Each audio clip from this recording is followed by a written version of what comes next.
Welcome to the Full Court Entertainment Podcast. I'm your host Sheldon Moore. That's my co-host Charles Jackson. How you doing, bro? I'm doing all right, man. How you feeling? I'm doing good now. I made a trade. Picked up Sam Darnold off the waiver wire. I think we back. Jaden Daniels got hurt, but I think we back. I think we're back now.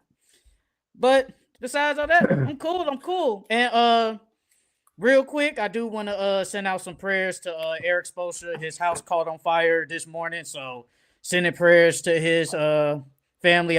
Apparently nobody, I guess, was hurt, so that's a good thing. Uh, it sucks You that heard like about that. bro that died? Yeah, I was gonna bring him up too, but Uh, I was gonna finish the Eric Spoelstra. But it sucks that the house is gone. Like you can rebuild a house, but everything in that house, man, like the memories, the pictures, clothes, or whatever, that's gone. You can't replace that. But as long as nobody was in the house, no animals, no nothing like that, it's good. But prayers up to Eric Spoelstra and prayers up to Bro and the Dallas Cowboys. He died. I think it was last night mm-hmm. around. I think it said 10 something, but they said it was self inflicted gun wound on a police chase. But shout out to his prayers up to his family and loved ones. He just played on Monday night, and then it's like you're gone. It's crazy how life works. It's just crazy. But let's get back on some good things, man. Let's be positive. Let's talk about some positive things. Let's talk about the NFL, man. And then obviously in the NFL there were some trades. There were some trades that happened. Blockbuster trades at that. We saw two trades by the Jets. The Jets traded Quinn Williams of the New York Jets to the Dallas Cowboys, and then they traded Sauce Gardner to the Indianapolis Colts. And then we also saw a trade with Rashid Shaheed, wide receiver on the Saints, going to the Seattle Seahawks. So, what is your takes on those trades, and do you like them for either team, or you don't like them? What's your thoughts? I think everybody knows that what the Colts did, that was a Super Bowl move. They were looking to add something to that secondary, to make it more challenging. That way, and have a shot at the Super Bowl. Because at the end of the day, when you're going against Patty Mahomes and Jalen Hurts and all these other good quarterbacks, you're gonna need somebody in the secondary that can hold his own. So I think that was a good move for them. And then the Rashid Shaheed one, I like that for the Seahawks because it was either JSN or bust. I mean, Kenneth Walker, he's been okay this season. Zach Charbonnet's been okay. But other than that, JSN was they really their only threat. Cooper Cup hasn't really done anything. Now you got Rashid Shaheed, who's a deep threat. So now you got something to add to JSN, so the entire defense doesn't focus on him. So I like that trade too. Not gonna lie, with Rashid Shaheed to the Seahawks, I like the trade because, like you said, Cooper Cup he looks kind of washed, and it gives them another deep threat. Rashid Shaheed is a deep threat. He's a speedy receiver. You add that with Sam Darnold, who has played really good this year. Like Sam Darnold has played really good in that offense, and he looks primed to potentially take over that division. But adding a receiver like that helps the Seahawks out. And like I said with the Cowboys the other day, I just feel like, well, not the Cowboys, but with the Jets, I just feel like I get it. You're going into a rebuild. I understand that 100%. Like when you go into a full blown rebuild, you trade everybody. You trade your good players. But my thing is, I know Sauce Gardner hasn't played like he did his first 2 years in league, and I get it. But he's still a good receiver, and he's young. You just signed him to a contract extension, so you actually thought that he was going to be a part of your future. I just don't see the point of trading somebody that young and you just pay for him. And I just feel like those the pieces that you need to help get you back to being at least decent. And the same with Quentin Williams. I get it. Quentin Williams is there for I think he has like a couple of years left on this deal, but he's one of the best defensive tackles in the league. And you gave up on him too. And he's like 27. Like both those guys are still young. They didn't fall off or they're not old. So I don't get that. I just don't get it from the Jets. Now with the Cowboys, I mean, that move for the Cowboys is for next year. They ain't worried about this year. They gonna say they worry about this year. I don't believe that. They think that's just capped by Jerry Jones.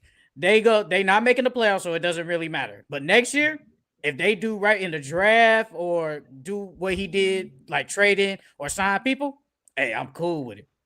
I'm cool with it because Jerry Jones actually did something. Usually he never does this, but he actually did something. And like you said, I'm gonna echo what you said with the Colts. It's Super Bowl or bust now, man. They trying to make that Super Mm-hmm. Bowl. They see the Chiefs are still good, but it's like, hey, we got a chance. The Bills are still good. We got a chance. The Ravens are iffy, but they still got Lamar Jackson. So the Colts see, hey, we got a chance in the AFC. So let's go for it. Let's make the move. Like Leslie did with the Rams. He did the same thing. He traded for Von Miller, Jalen Ramsey. He said, F them picks. We don't need them if we gonna be good anyway. We're trying to win Super Bowl. And they did win the Super Bowl that year in 21 with the Rams. And the coach tried to do the same thing. So I'm cool with it. I like it. I like Sauce Gardner. I really like Sauce on the Colts. They probably got one of the best secondaries in the league now. Hey, yeah, I give the Colts an A. I think they did good. Cowboys did decent too. I give them that credit. But unless you have nothing else to say about the trade deadline, let's get into some of these games. We're not gonna. We'll just breeze by like the BTA games. So we'll start out with Patriots and Falcons. Your guy, Drake May, man. Drake May, he almost kind of sold that game, but he did come up clutch. He did come up clutch. But Drake May, man, they still winning, man. They're 7-2, and they lead that division, man. Hey, man, talk about your boy, man. That's your future quarterback now. You dropped Kyler Murray, I see. I was kind of nervous because he started off the game hot, and then I think he fumbled, and then I want to say he threw a pick. So it I was kind of nervous because it was like the first half we dominated. And then we started turning the ball over, bro. And I was like, oh, here we go. It looked like the Falcons was gonna come down and win it. But he held them off. I like to see, I would like to see Stephon Diggs involved a little bit more. Because when you thought Stephon Diggs signed there, you thought he was going to be your number one. But Demario Douglas has been killing. Hunter Henry is his safety net. And I'm glad Trevion Henderson got some touches. Got some touches finally. But it's still like he's sharing the backfield with what's the other backup, Jennings or something like that. He had like 11 carries and Travion had like 15. So I want to see Travion involved more. And I want to see Stephon Diggs involved more. I think the offense is still leaving some points on the board because he's not as involved. Him and Travion. But so far, the defense looks good. Still, Drake May looks good still. So hopefully we can keep this momentum going next week. Drake May is second in the MVP on sports books. He has the second best odds to win MVP behind Josh Allen. And your boy Drake London had a day. 9 for 118, 3 touchdowns. I like Christian Gonzalez. He's one of the top five corners in the game. He had his way with him, bro. Like Drake London is like, he's like underrated. He's a dog. Like he's a monster. But like I like what Drake May did. Drake May was able to get the ball out. I think he fumbled the ball. He did throw a pick. But Drake May has been very consistent all year. This is like, I think they won like 6 games in a row. Like he's been very consistent all year. And he's made the Patriots look like a legit threat. I'm not saying they might win a Super Bowl or nothing, but they look like a legit threat in the AFC. And that's because of him. And that's because of all his weapons. Yes, Stephon Diggs, like you said, should be more involved. But Kayshon Boutte has been really good this year. Demario Douglas has been good. Hunter Henry, Stephon Diggs. Like all these weapons that they put around him has been good. Even Ramondre Stevenson, besides the fumbles, been good. Travion Henderson, I don't think it's his fault, but he's been, man. He's been in the doghouse, man. Yeah. And on the Falcons, I don't know what's going on with Bijan, man. I feel like they just don't run the ball with him no more, man. They gave up. Like, I don't know what Raheem Moore is doing because I need him in fantasy. Like, if I got a chance to win, if I got a chance to do anything in sleeper, I need Bijan Robinson to do something. Like he just gotta do something for me. So, I mean, outside of the Patriots and Falcons, I want to get to this game, man. But Charles, I don't know what he's doing, man. He doing something with his phone, man. I don't know what he's doing. Bro, now you back being close as hell again, bro.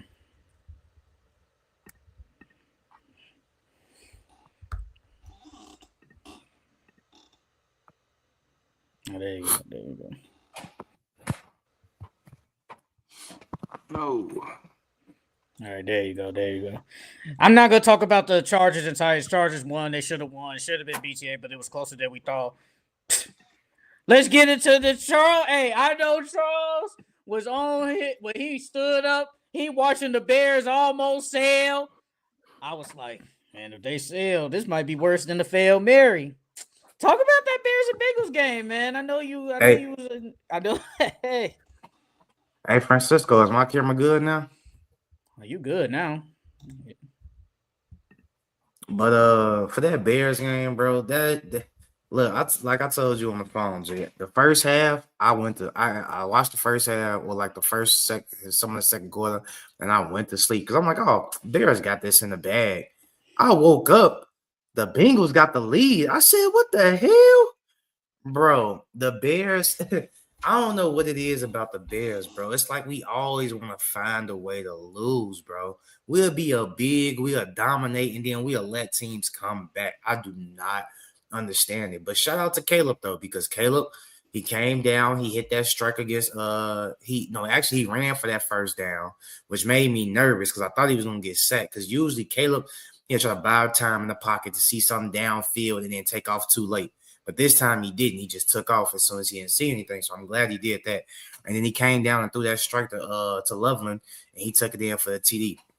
But I was so nervous because he threw that in coverage too. I thought it was picked for a second. But, shout out to Caleb. This is the second game that he's led the team to a winning drive.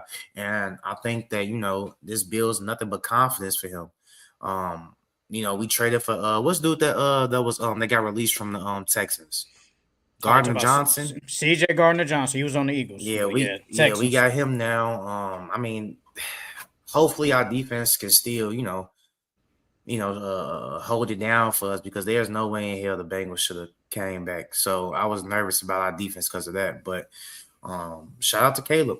Right, even though Rome didn't do nothing that day, Caleb still found a way to win that game. He had 4 total touchdowns because he caught a touchdown too. He threw 3 and caught one. So he had 4 total. And shout out Kyle Mayan guy. He looked better than DeAndre Swift. And DeAndre Swift been good this year. But man, Mayan guy, he was doing whatever he wanted against the Bengals. He was doing his over. His over was only for like 60 yards, and he got over like 100. Hey, low key, the rookies is the ones that if you saw that video, they got the game balls, the rookies. And they deserve to get the game ball. But I'm not going to lie, though. The Bears' defense is not that good. They lead the league in takeaways, but the defense itself is not good. There's no way Joe Flacco just drives down the field with ease. Like, he literally just drove down the field with ease. It was defense. I can't even blame the offense. Honestly, I can't blame Caleb. Caleb played really good. It was defense and special teams. There's no way y'all just give up an onside kick like that. There's no way. Bro, they said they scored 13 points in like 30 seconds or some shit like that, bro. I said, what? Ain't no way they scored 2 quick TDs like that. Because let me see. So, no, technically they did score 2 touchdowns in probably like a 40-second span. 40-some seconds. Because they recovered the onside kick because Joe Flacco just went down, just threw it. And then they recovered the onside kick and then just easily just went down the field again. I'm like, bro, what are y'all doing? Like, come on, man. And then it's low key though. If Edmonds ain't get touched, he would have, because you remember he took that pick back for the touchdown, but they called it back because Chase Brown he touched him. So they say he was down there. He was down at like the 6-yard line or something like that. And that would have been like 47 to like 18 or something like that. Then it really would have been out of reach. But I think it would have been a different ball game, yeah. But the fact that they just came down the field, it did worry me. But hey, the Bears are 5-3. I still think y'all are a fraudulent 5-3. But the fact that Joe Flacco just coming down the field and he's balling like this, it says something. And to continue about this, and we don't have to speak on it long. It's like yes or no question. Do you like that Chase Brown basically called out the defense in the media? You like that? Yeah. Well, I didn't see it, but yeah, and no. Like it all depends on how he did it. but I don't have no problem with him calling out the defense because it's like, hey, get y'all shit together. Like, there's games that we could have won that we didn't because the defense couldn't stop nobody. I mean, and granted, it's not his fault. It's the defense fault and it's the GM fault and it's the coaching fault because they're not putting their players in a good position to, do well. So I don't have no problem with it because it's like step up. He basically said we need one stop. He basically said we need one effing stop. One effing stop. That's all. That's really basically what he said. We just need one effing stop. I mean, you can say that to the defense, but not to the media. Now everybody know, like, hey, he's blaming the defense, even though we know the defense is the reason why. It's like we know, but it's just you don't need to say that to the media. Some stuff just stays in house. Let's move on. Hey, yo, upset, I think. Didn't you pick the Steelers to win this game against the Colts? Didn't you win? I think you picked them to win, too. I can't remember. I think you did. When I went back and when I did our thing, I think you did. I think you picked the Steelers. Yep, you did pick the Steelers. You picked the Steelers to win this game. And the Steelers forced Daniel Jones to have like 5 turnovers. I think he threw the ball. I think he got picked off like 3 times. And I think he fumbled a couple of times. But somehow this game was still close. But the Steelers, come out and got a much-needed W because they lost the last 2 games because they're trying to stave off the Ravens in the division. But, hey, that was a good pick by you. You picked the Steelers to get this W. Jonathan Taylor did not have a good game. Hey, what's the record so far? Yeah, so our Pickems records through 9 weeks. You are 77, 54-1. I'm 82. I don't think this is right. No, wait. I don't think this is right. I'm 82, 53-1. I don't think that's right. I have to. I don't think that's right. I have to go back and look. But I think yours is right. I think mine is wrong. Yeah, I think. No, but I did. I lost like 9. I think I had like 9 L's or something. I don't know. I got to figure that out. That's why I wanted to wait. We will revisit this in week 10. Since it'll be like later in the season, we'll revisit this and I'll go back and figure this out. 49ers, Giants. 49ers, like, what more to say? Like, it's the Giants at the end of the day. Like, they should have won. Like, it's the Giants. We don't got to go through that game. Vikings, Lions. JJ McCarthy. He had a good game. I think he had 3 total touchdowns against the Lions. I think he threw 2, ran for 1. Ran for 1. And the Lions somehow lost this game. And we both picked the Lions to win this game. And they was basically getting manhandled. The defense was really good. You got any thoughts about this game? Well, yeah, they stopped Jahmyr Gibbs. That was the big thing. They couldn't get anything going with their run game. Neither running back, David Montgomery or Jahmyr Gibbs, had 50 yards running. And then they carried the ball less than 15 times too. So that's really the big thing about it. And we know if the Lions run game is going, then it's hard to stop them because that opens up their whole offense. But yeah, shout out to JJ McCarthy though. He led this team to a dub. He only threw for 143 yards. So that's the only thing I wish for JJ. I want him to throw more. Like, bro, you throwing for under 200 yards. Like, you gotta do what you gotta do to get the win. But at the same time, bro, throwing for under 200 yards, that ain't it. And then the Lions couldn't stop Aaron Jones. That's what I'm most surprised about.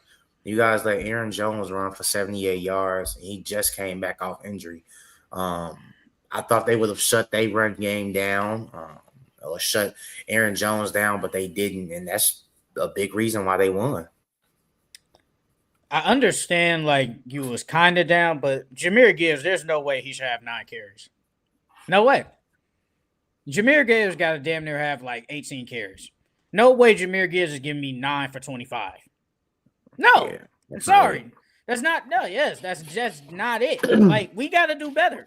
Yes, Sam Laporta, good, 6 for 97. Amar Rod, 9 for 97. Jamison Williams, finally they throw him the ball, 4 for 61 to Tutty. But Jahmyr Gibbs is damn near your best offensive player, and he has to be involved. If you get him involved in the game, you damn near have a chance. But give credit to that Vikings defense. They shut down Jahmyr Gibbs. They sacked Jared Goff 5 times. Like, you did what you were supposed to do. But like you did say with JJ McCarthy, yeah, 143. You know, you won this game, I give you that. But when it comes down to it, bro, you got to give me 2+. Like you just Yeah, got bro. to. You got to give me 2+. So, but give JJ McCarthy his credit. They won this game. Saints and Rams, BTA 34-10. Jaguars and Raiders. I mean, Brock Bowers. That's a dog right there. That's a dog. But I mean, we don't really got to talk about it like it's the Raiders at the end of the day. They lost again, but the Jaguars get the W. Let me look at the stats. Travis Etienne, 22 for 84. Brian Thomas, 3 for 55. Ain't really been that good. They did get Jacoby Myers, so that does help. Geno Smith, 284 had 4 touchdowns. He did throw a pick. Brock Bowers, 12 catches for 127 and 3 tutties. I mean, man, he a dog, bro. But next game, Panthers and Packers. I ain't gonna lie. I thought they was gonna beat you. They should have BTA them, but here come the Packers. Wow. They do this every time, bro. They play down to the competition. Their 2 L's is against the Browns and the Panthers.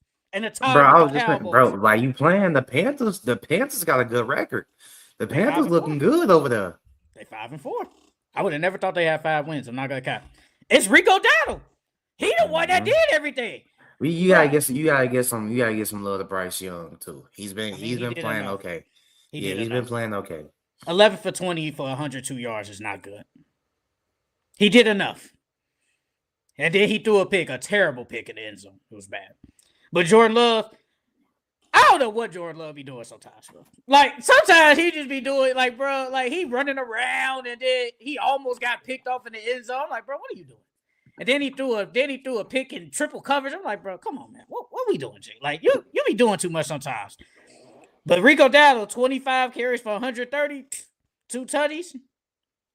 That's a dog right there, man. Hey, no, I mean, Bryce Young is playing decent enough. He's not playing super bad to give you L's, but he ain't playing super good for you to give him, like, sole credit for him. Now on the stat sheet, it does go say he gets a W, but, Hey, but the Panthers, they snuck out a win. They beat the Packers on the road. That's why I say we go BTA the Packers on Monday. Oh, that's a great win. Chiefs and the Bills. You picked the Chiefs to win because you say you couldn't go up against Patrick Mahomes. I told you the Bills, for some reason, they be beating the Chiefs in regular season, just in the playoffs. They be trash. Well, they don't be trash. They just can't beat them. But what's your thoughts on this game? You know the whole world watched this game. Yeah, well, Josh Allen was Josh Allen.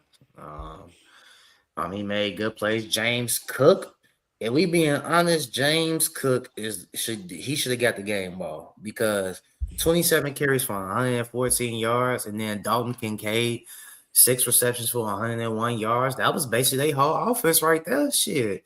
And then Josh Allen with the 2 running TDs. But I'm surprised. Usually, the Chiefs do a good job at stopping the run, but they could not stop.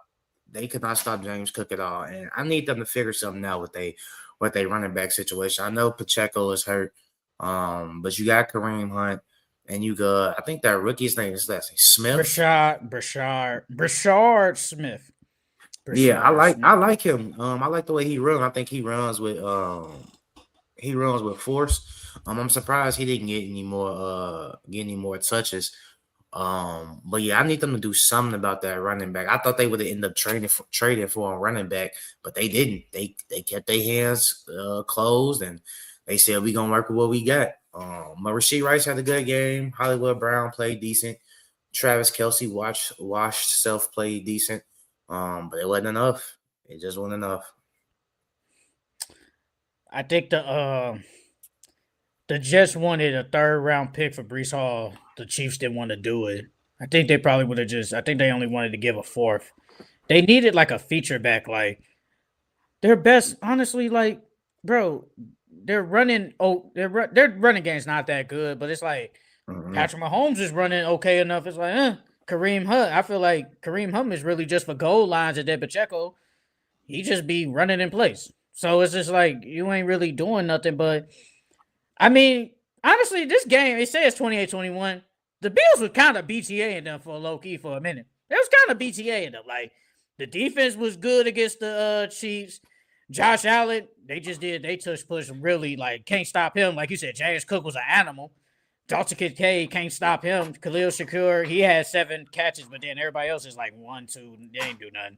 But I mean, I feel like it was give the Bills the defense their credit. Like they played good, and Josh Allen was very efficient. He only missed 3 throws, 23 for 26 for 273 yards. Patrick Mahomes was 15 for 34 for 250. So the Bills just outplayed them this game. But this happens all the time. They are better than them in the regular season, but in the playoffs, when it matters, the Bills be losing. I don't know why, but give the Bills their credit. They got the W, key W, but the Chiefs, I think right now they're out of the playoff picture because the Jaguars won. So, but it's still, it's still like 8 weeks left in the season. So there's still a lot of time left. And Seahawks Commanders, we really don't got to talk about that game. Seahawks BTA the Commanders, but do you think that Jay Daniels should have been in the game when they was up like 38-7?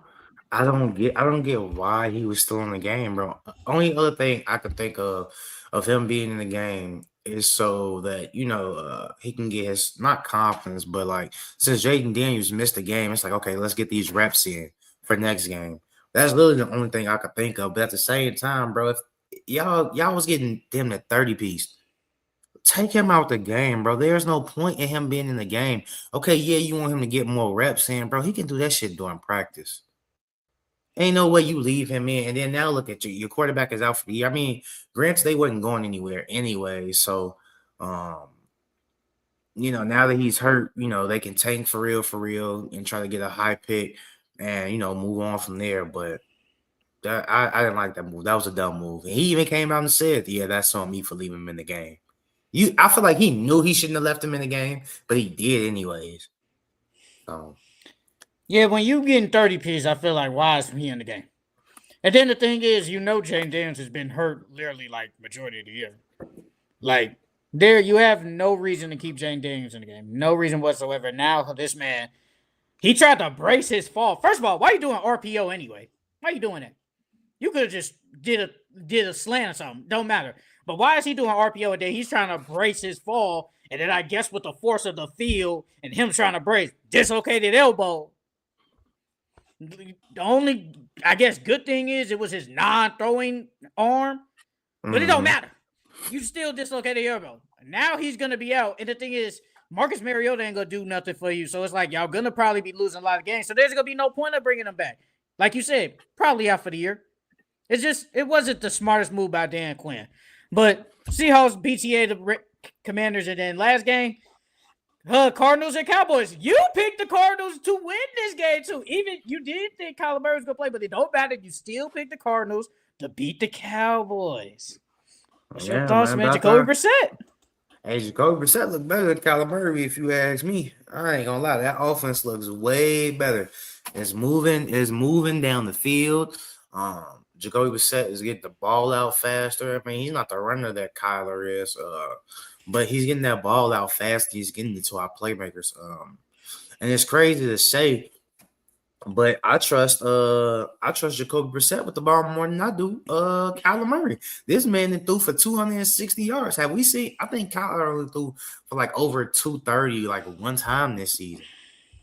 And I can't even remember which game it was, but Brissett has been moving that ball down the field left and right, and I can appreciate that. And to be honest with you, we can move on from Kyler. I ain't gonna lie. I was gonna ask. That was gonna be my next question. And he can move on. Should they move on, bro? Yeah, that's not it, bro. Kyler Murray has played in 5 games this year. Wait, is this right? No, this right. He threw for. Okay, wait, I'm not tripping. He played against the Panthers. So 320 yards, 320 against the Colts. No, he didn't play that game. Oh, this is Jacoby Brissett. Wrong player. Yeah. Wrong player. Because I'm looking like, bro, am I tripping? Bro, Jacoby Brissett has threw over 250 yards every game he's played. What the fuck has Kyler done? See, I went to roster, but I meant to go to stats, and then Kyler Murray would have popped up. I don't know who won that Kyler Murray contract, though. I know that for sure. Getting paid a lot of money to be mid. I'm not gonna lie, G. If I'm the organization, you got to look at. I understand he's your franchise quarterback, but at the same time, you're not winning with him, dog. Like you're not. This is supposed to be our season. Granted, the games he did play early on in the season, we should have won at least 2 of those games. But unfortunate circumstances happened and it didn't happen. But the way the offense is looking way better with Jacoby than it did with Kyler. So Kyler Murray, first game, 163. Panthers, 220. 49ers, 159. Seahawks, 200. And then Titans, 220. So he hasn't even thrown for over 230, bro. And Jacoby Brissett has thrown for over 250 every game he's played. That makes no sense. Hey, man. The Cowboys, their defense is boo-boo. Give credit to Jacoby Brissett and Marvin Harrison. He made that man, Rob Bland, break his ankles. I know that for sure. He made him break his ankles. You saw CD reaction? He said, damn. He said, damn. I don't blame him. I would have said damn too. But Cowboys, their butt. Cardinals, they get a much-needed W. So let's preview this little game tonight, Thursday Night Football. Broncos at the Raiders. I mean, we both think they should. Broncos should win. But what's your takes on this game? What's your takes on this game? Well, I think both Knicks should have a good game. I think that the Broncos should shut down Geno Smith and Ashton Genty. Yes. They might not be able to shut down Brock Bowers because that man is a monster. And no more Jacoby Myers. So I don't know who he's gonna throw to. Probably Trae Tucker. Trae Tucker, and that's about it. But that is it. Even though Pat Surtain is out, I still think that the Denver Broncos will give Geno some problems. So I expect them to win. I'll probably, if I have to give a score prediction, I'll probably say 31-12. 31-12. Oh, so real BTA. Mm-hmm. Geno Smith throws 2 picks today? Yep. I'm not gonna lie, Geno Smith did have a decent game against the Jaguars, but this is a different animal now. This is basically like top 2 defense in the league. Nick Bonito, Allen, like you said, no PS2. They still have one of the best defenses in the league. And Bo Nix, we didn't really talk about that game against the Texans. I feel like there was nothing. CJ Stroud got hurt, but Bo Nix didn't play that good until the 4th quarter again. Like, it happens. He always shows up in that 4th, but the rest of the 3 quarters, he'd be mid as hell. And I just hope that he gets it started early and don't keep a weak team in the game. I say it all the time. When you keep a weak team in the game, they're going to find a way to win. So, Bo Nix, you got to start out early. Got to start out high. Give the ball to Cortland Sutton. Run the ball with Harvey. Been pretty decent the past couple of games. He's been really good for them. J.K. Dobbins, Franklin, Sutton. I think Marvin Mims is a player. Don't matter. They got all you need, and the defense is great. So, they should BTA the Rams. I mean, not the Rams, the Raiders. They should BTA the Raiders. But Brock Bowers and Genty should. Genty, I don't know. I don't think he's going to have a crazy game. I think he'll be okay. But Brock Bowers, Geno Smith need to feed him the ball. Like, spam him. Square. The square button, brother. Spam him. If I give a score, I give 25-10. Like, bro, this game should be like over literally at like in the middle of the 3rd quarter. Like, they should BTA the Raiders. All right, let's go through our Pickems for the week. Week 9 NFL Pickems. Falcons at the Colts in Berlin.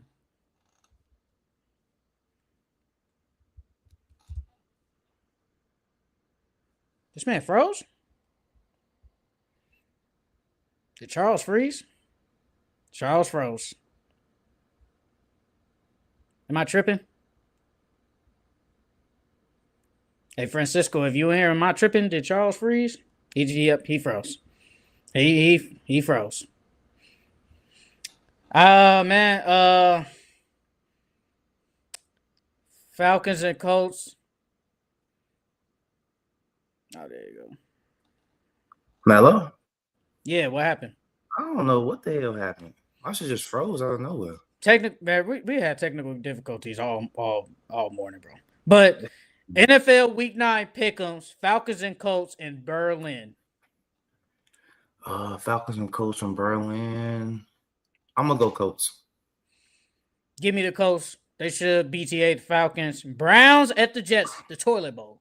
Give me the Browns, man. Oh, no Justin Fields? Nah. No, Justin. Give me the Browns. Give me the Cleveland Browns. They get win number 3. Jaguars at the Texans. Jaguars. Oh, Jaguars. Give me the Jacksonville Jaguars. No CJ Stroud to play. Bills at the Dolphins. Bills. Bills should BTA the Dolphins. Give me the Bills to get the W. Patriots at the Buccaneers. Should be a good game. They at the Buccaneers. I'm gonna go Patriots though. I'm gonna go Patriots. I think this is the game the Bucks, win this game, and they're favorite, but they snapped the Patriots win streak. Give me the Bucks to win this game. Giants at the Bears. Bears. Give me the Chicago Bears to get the W. Ravens at the Vikings. Ravens at the Vikings. Give me the Ravens. Give me the Ravens to get win number 4 against the Vikings. Saints at the Panthers.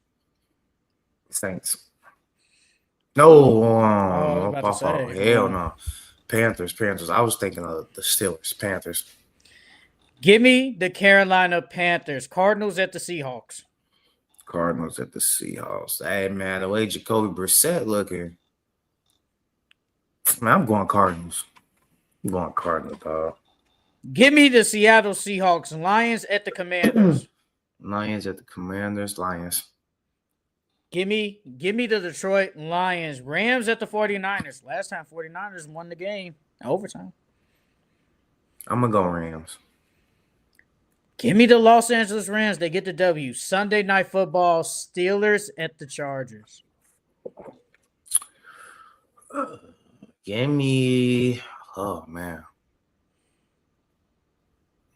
Aaron Rodgers, old ass.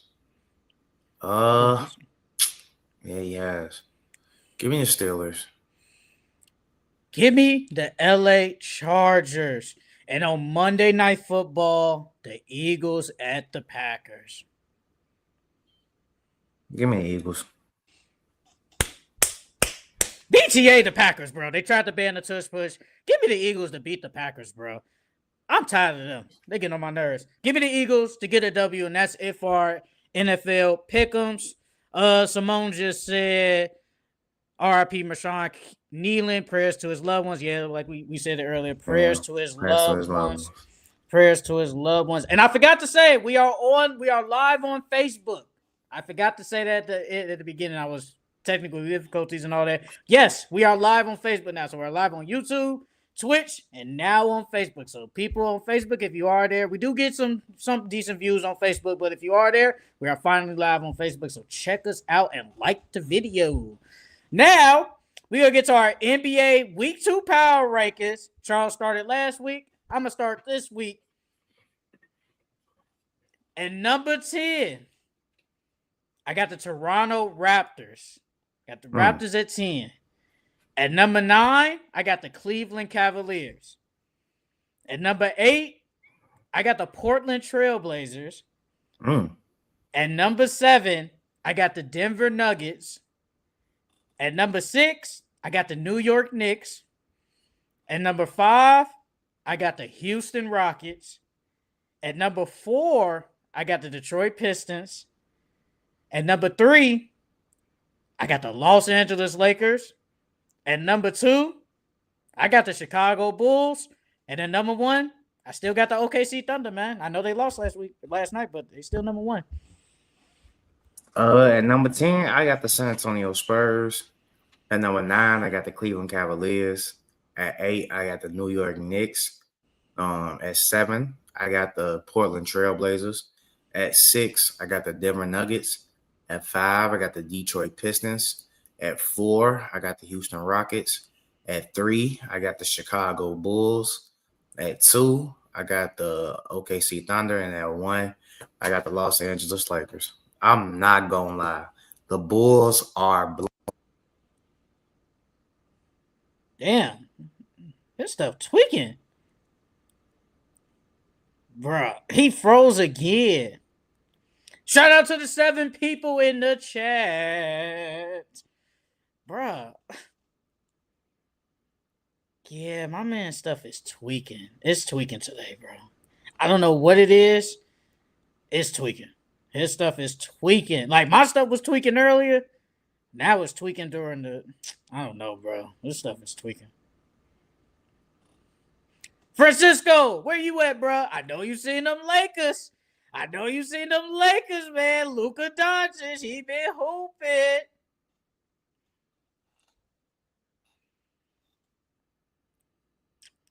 Damn, where? Oh, man.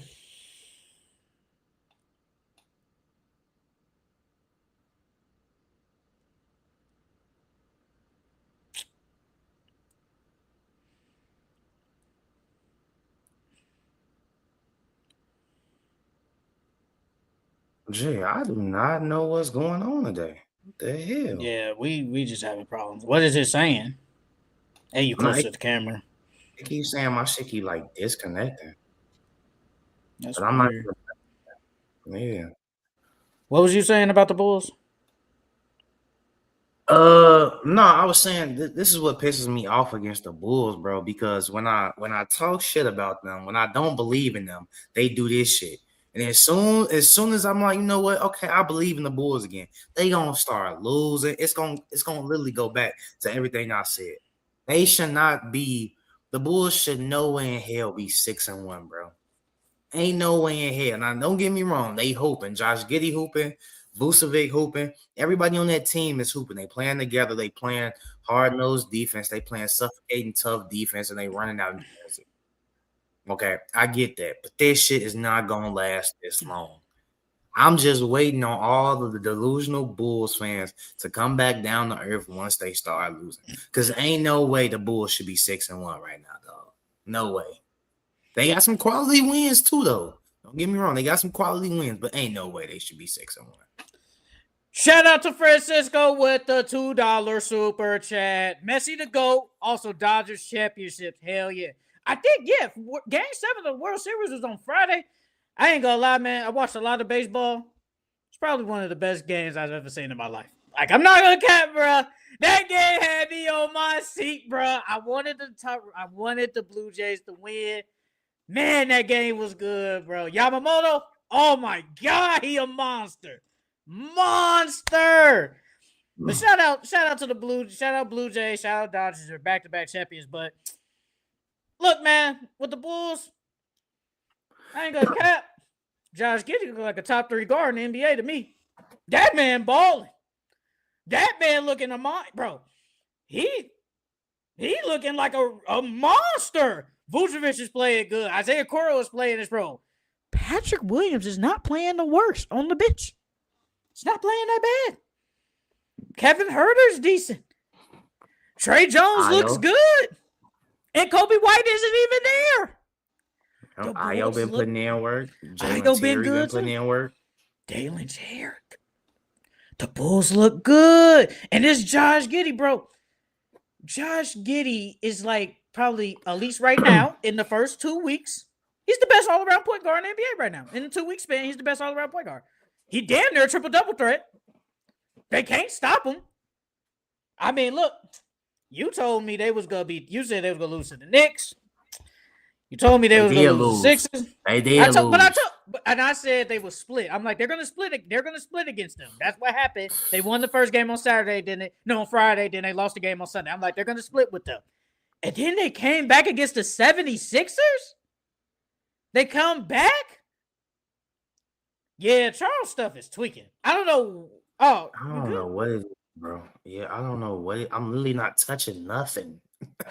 That's where I don't know. I don't know if it's it's not the internet because I got full connection. Ain't the internet. I don't know if it's my cord or what. But is it like the phone? Like, or is it just on my phone? It's StreamYard. I think it's the cord. Well, it's now you kind of too. Yeah. You hear me? I hear you, but it's like kind of lagging a little bit. Speak again. Yo. Okay, you good. Like I said, man. And they come back against the 76ers. They probably should have lost that game. I'm not gonna cap. Because the 76ers were up. Tyrese Maxey looked good. Joel Embiid He didn't in the second half. He played bad, but the first half he looked pretty good. He actually was. Yeah. His defense wasn't the worst, and his minutes is ramping up a little bit. But hey, man, shout out to the Bulls, bro. They over here balling. Hey, you see the Blazers? They get that dub against the Thunder. Hey, I remember when we first came into the season, bro. I was telling you, like the Blazers, the Blazers remind me of the Pistons before they got good. Because remember, the year before the Pistons got good, they was in close games. They just couldn't close out. But they were in a lot of close games. They was playing good basketball, and that's what the Blazers remind me of. They playing really good basketball right now. I mean, their record is okay so far. They're 5-3. Yeah, they're 5-3. So their record's okay right now, but hopefully they can keep this up throughout their entire season and get some more dubs. But they look good. Shaedon Sharpe needs to step it up though. He got to step it up. He got to be their go-to scorer. He has to play much better. Man, shit, it looked like it's Drew Holiday that's damn near the go-to scorer majority of the time. Drew Holiday look good. And this is out no scoop. Chauncey is doing whatever, his little problem thing or whatever, but they still look pretty good. Thiago Splitter doing a hell of a job, man. It's them wings, bro. They got a lot of length over there. I think a lot of teams in the NBA are starting to do it, like the Raptors are doing it now. OKC, like a lot of teams are starting to get a bunch of forwards that can do everything, that can dribble, pass, shoot. So yeah, they look good though.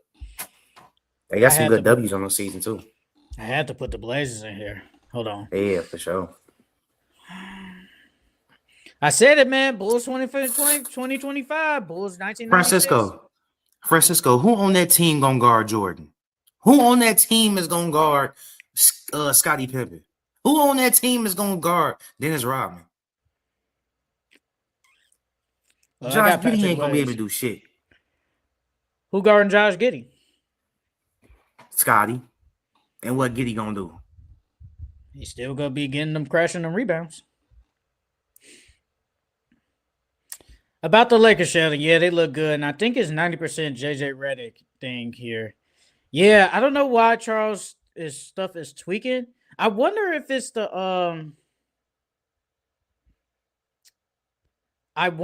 Google Chrome.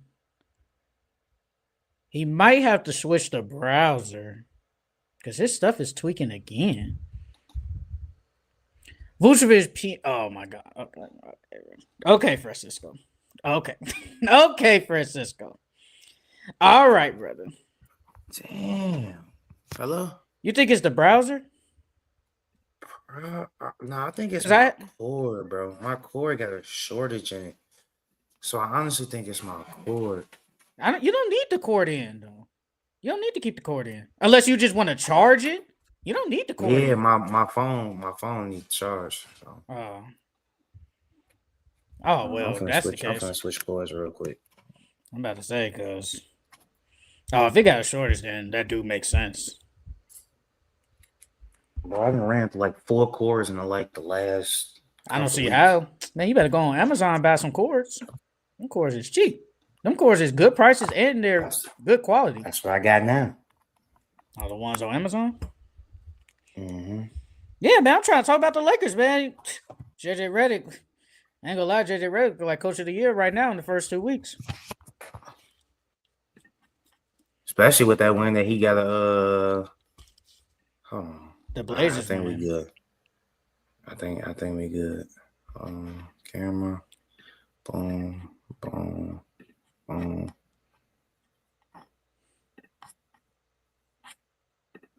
All right. I think we good. Now that game against the Blazers with no LeBron, no Luka, no Luka, Austin Reeves, yeah, that was a good win. That was a great win. JJ Redick is doing what he's supposed to do. He's maximizing this roster. Jake LaRavia looks really good. Marcus Smart looks decent. DeAndre Ayton has actually played pretty good last couple of games. I give him his credit. He's hooping. About time. He is hooping. He had a good game last night. Season though. I just wonder if he can keep it up when LeBron come back. That's what I was gonna say. That's what makes me nervous because playing with LeBron James, it takes a lot. We've seen a lot of players say that playing with LeBron James, it takes a lot out of their mental because he is one of the best players to ever play on the basketball court. So he has expectations. You know what I mean? And some players can't live up to that. Some players can't deal with the expectations of being on the LeBron James team. So hopefully DeAndre Ayton can get his stuff together. He And he outplayed could Wemby play the same yesterday. way. He outplayed Wemby. That's because Wemby was in foul trouble. I mean, that game against the Suns, Wemby ain't looked the best either. He did not look the best against the Suns. But we'll get into that later, man. Rui Hachimura looks pretty good. Nick Smith Jr., like Francisco just said, he reminds me of Allen Iverson. No cap. No, I don't know about that one. Bronny James getting minutes. He didn't get minutes yesterday. He only played 5. I'm trying to figure out why was they showing that highlight of Victor dunking on Bronny? It's like, come on, bro. Like, what is Bronny? Bro, Bronny like still at 6'1", 6'2", maybe 6'3". He literally has a whole Victor is foot over 7'5". Yeah, Jay. Like, what is he gonna do, bro? Like, come on now, but give the Lakers credit, man. They are hooping. I think they won 5 games in a row. And Luka didn't play in one, and then that game against the Grizzlies. We'll talk about Ja later on. But like that game against the Grizzlies, like, hey, Luka been hooping. Like, I gotta give him credit. He's hooping. Remember what I said, Jay. Remember early before the season started, and they was talking about LeBron was out. If LeBron James, if they can go at least 500 or go above 500 while LeBron James is he did say that gone, they will be good. And so far, they're living up to that. They're 7-2. Think they're second in the West right now. Hey, man, it's crazy. Last week we talked about the Pistons, worried about them. Pistons have gotten back on track. They have gotten back on track. Jalen Durant, why? Monster. Because the person you just said, I was gonna say because of the person you just said right there, Jalen Durant has not been in foul trouble. These last couple of games, he has not been in foul trouble. And that's a big reason why our team is winning. Because with him out there, our defense is better, our rebounding is better, and he's bringing a scoring. He's being a scoring threat now. So all those things work well for our team when he's out there on the floor. We still need Ivy back though. We need Ivy back.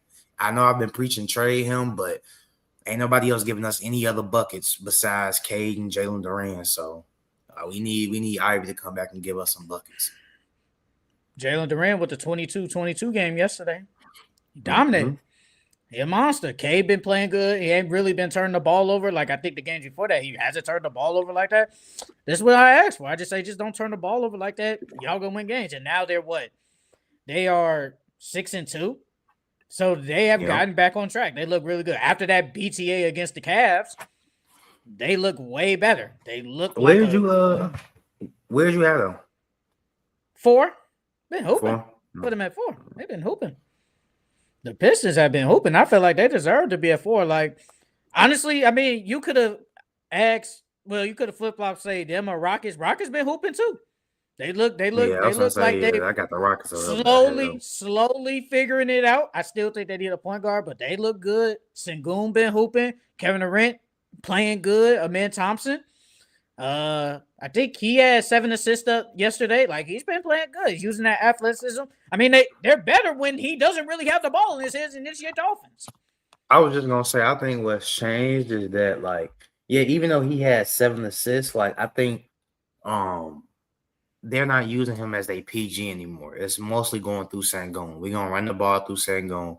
And then me and you do what you do. So since he's so naturally gifted, he can go out there and get you 25 and 7, just based off of how gifted he is and his talent.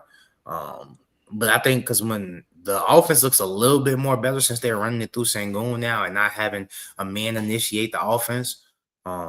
So, yeah, I feel like that's a big reason why they've been winning a lot of games. And on top of that, they've blown out and they've taken care of the weak teams like they're supposed to. They beat the weak teams like they're supposed to. And that's one thing I was scared about, having no point guard, you going up against these weak teams and stuff. Like, y'all going to be able to close them out. I know y'all got the talent to, but, will you actually do it? Yeah, they beat the BTA Celtics, the Mavericks. Looking at the Mavericks now, I will say you're right though. And I guess we could talk about that in takeaways with Klay Thompson. So I'll save that for takeaways.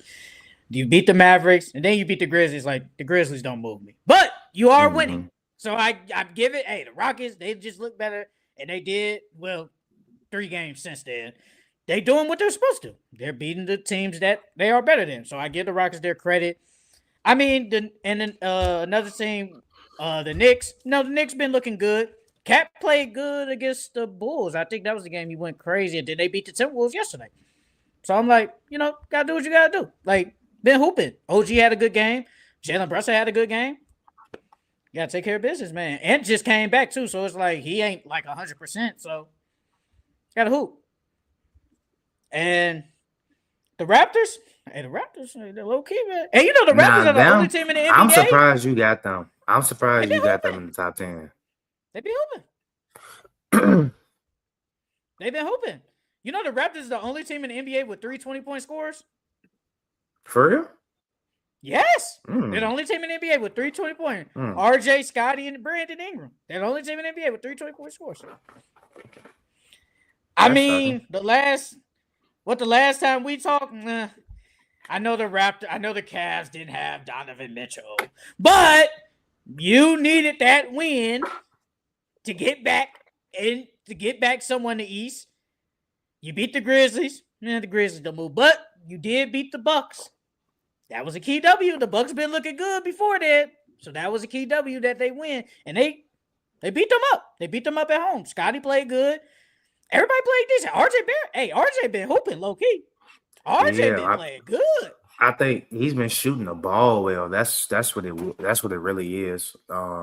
He's still a little inconsistent. Though with like his shots, because like he be at the free throw line missing easy free throws. So he still got to work on his shooting a little bit more, but he's definitely been more consistent this year. I think that's a big part of his success this season so far. He's been hooping. And then I got the Cavs. I mean, the Cavs, they're the same, but they ain't really been like overly dominant. And the Nuggets, I feel like the Nuggets just been there. Like they've been good. Jokic had a monster triple-double the other day, but they just been there. So it's like, what more I can talk about them? But they've been hooping. Unless you got nothing else to talk about with our standings, let's introduce the new topic, man. Our NBA Players of the Week, bro.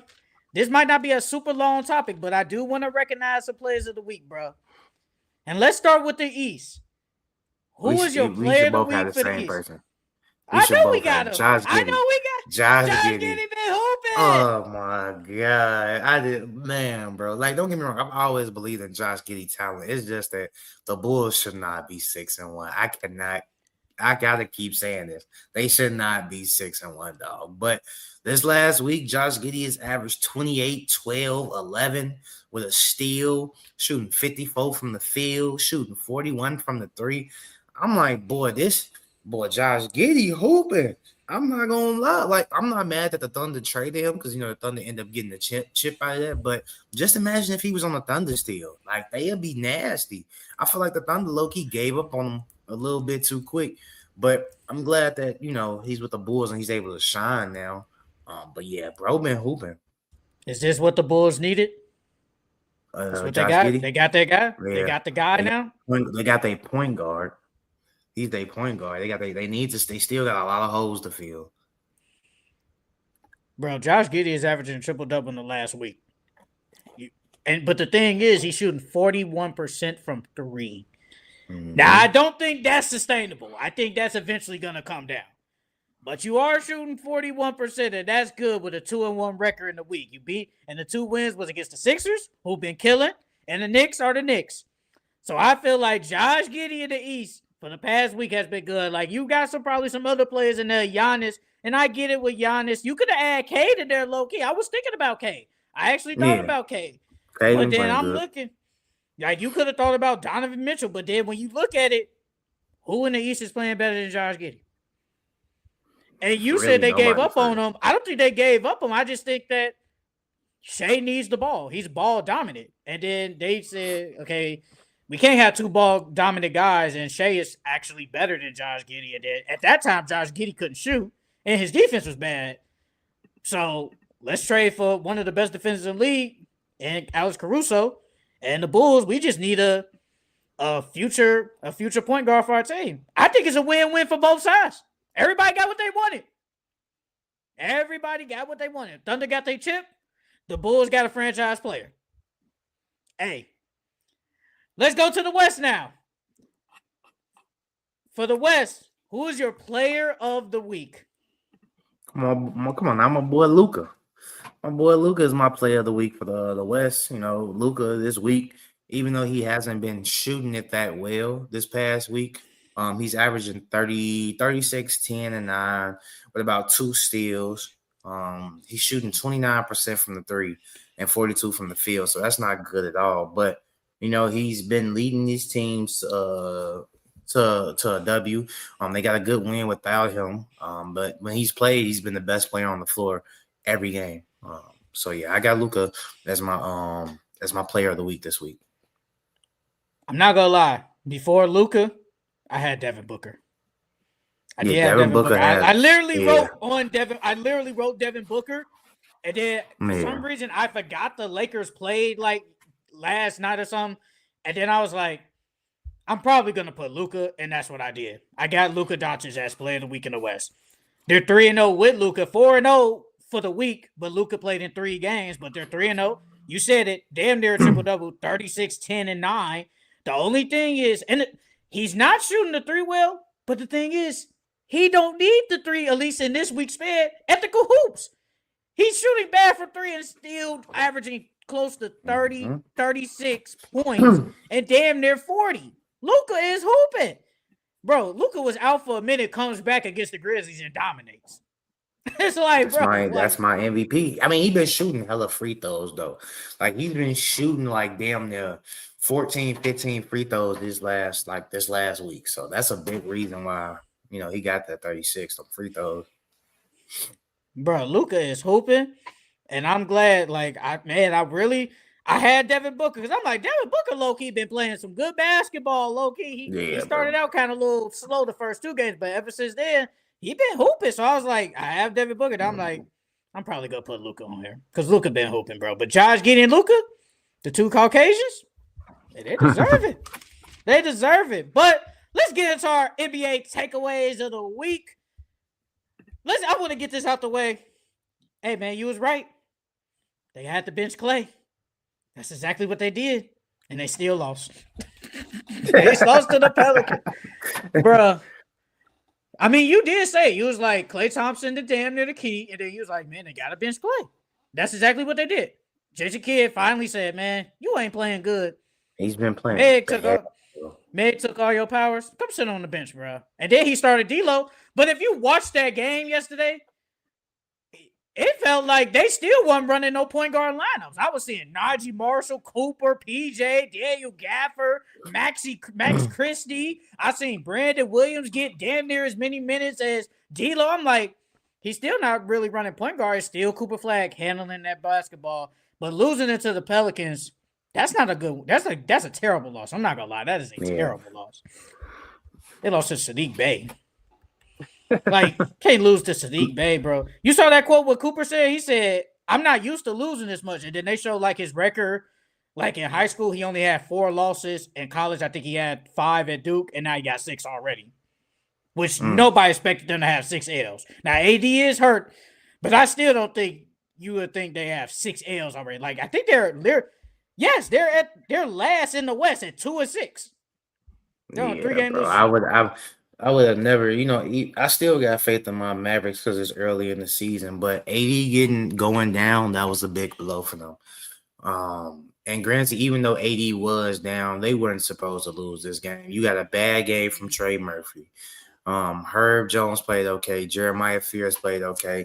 Derek Queen, he's looked really good these last 2 games. He's looked really good these last 2 games. He didn't get more tick.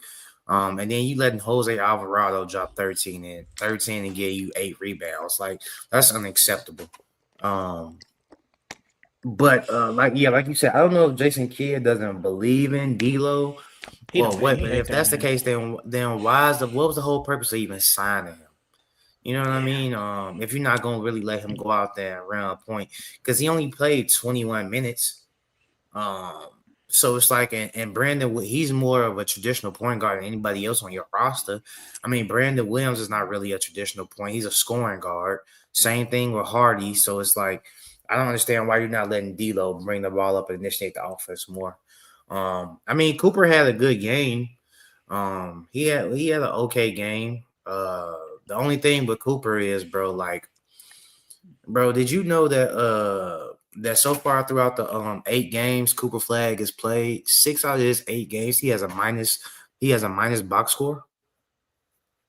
So he hasn't been playing that good since he started. Granted, he is a rookie, but what I'm tired of is hearing the excuse that he's 18 years old. Bro, he Reggie. reclassified. He reclassified to go up. I mean, I'm not only from Reggie, but I've heard this from other people as well.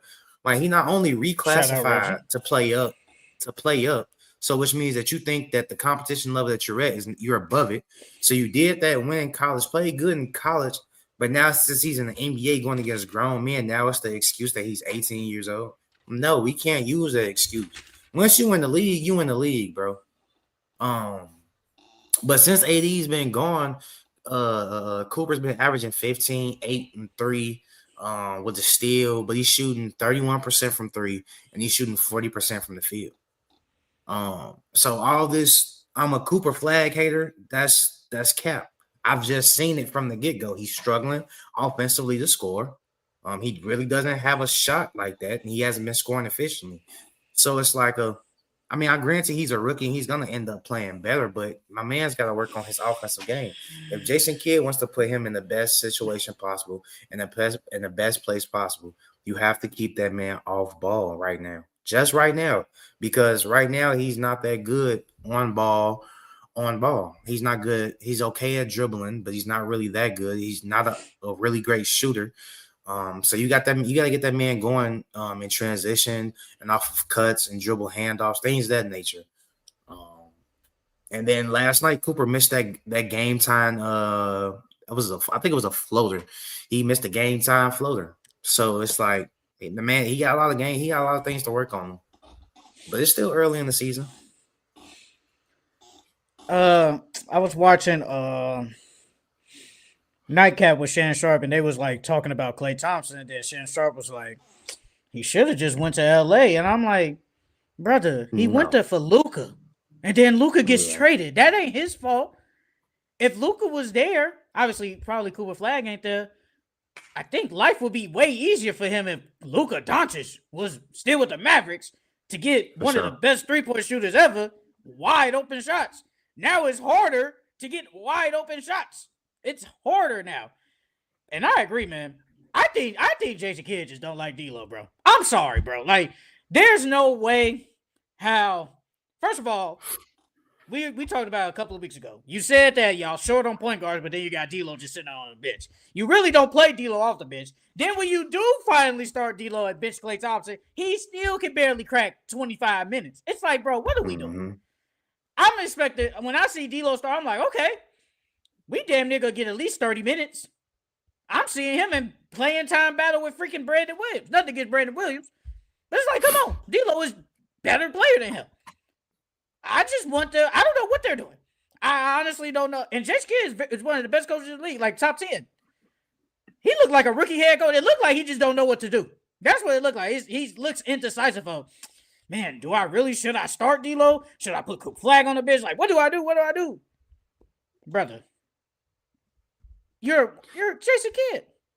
Go ahead. I'm not gonna lie. Well, first off, do you think if Luka was still there, I think Klay would still be playing this bad? I'm not gonna lie.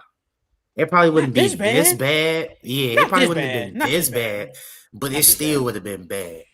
He could have gave me at least 12. He can't even give me 10. Do you think that Jason Kidd fucked up the team chemistry by starting Cooper Flag? Because now before you answer, like, remember when Kyrie was on the Celtics and Gordon Hayward was hurt, and then Brad Stevenson put him back in the starting lineup, and that messed up the entire team's chemistry?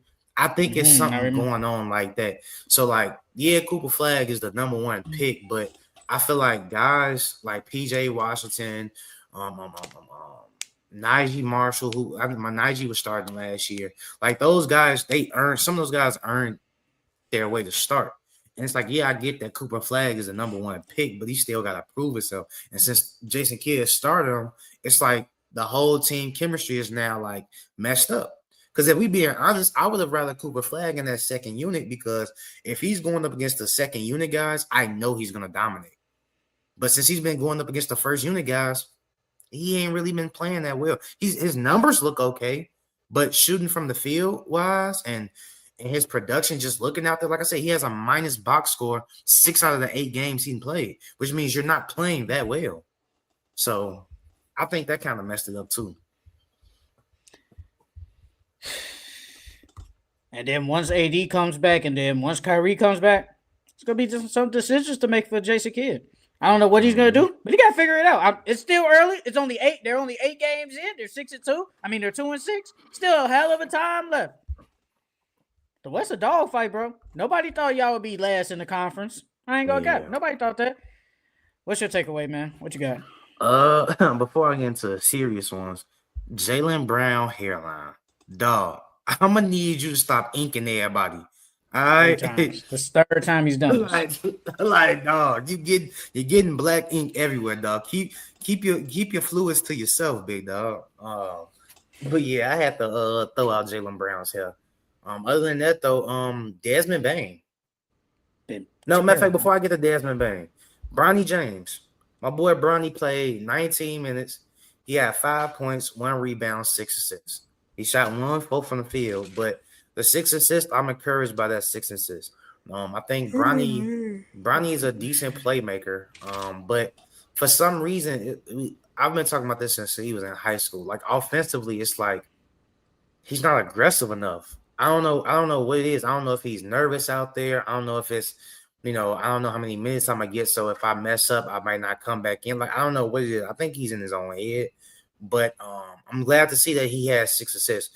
That means that he showed me he was out there doing a good job playmaking, especially only in 19 minutes as well. So Bronny be filling out the game. I think he gets it from his daddy. His dad does the same thing. He fills out the game. And I mean, LeBron's aggressive, obviously. But it's like Bronny just likes to fill out the game or something. But you saw that, Austin Reeves threw to him. I'm like, yeah. Bro, he should be playing. He can get some tick, bro. He can get some tick. I think with him, he just need consistent minutes, and then I feel like his offensive production will be better. But he don't know when he gonna play and when he not gonna play. Yeah, man. Nick Smith Jr. Hey, it's crazy. He leaves the Hornets, and now he look decent. He hooping. Francisco brought it up earlier. JJ Redick has done a lot of good things for that Lakers team, man. He's maximizing that group. They look good. And then, Francisco just brought up, and you said it before, Bronny, Desmond Bane. It's been ass. Desmond Bane been ass. Like, been ass. It's as simple as that. Bro, big trash. Bro, guess what he's averaging in this last week? 8 points. Yes. I think 8 points.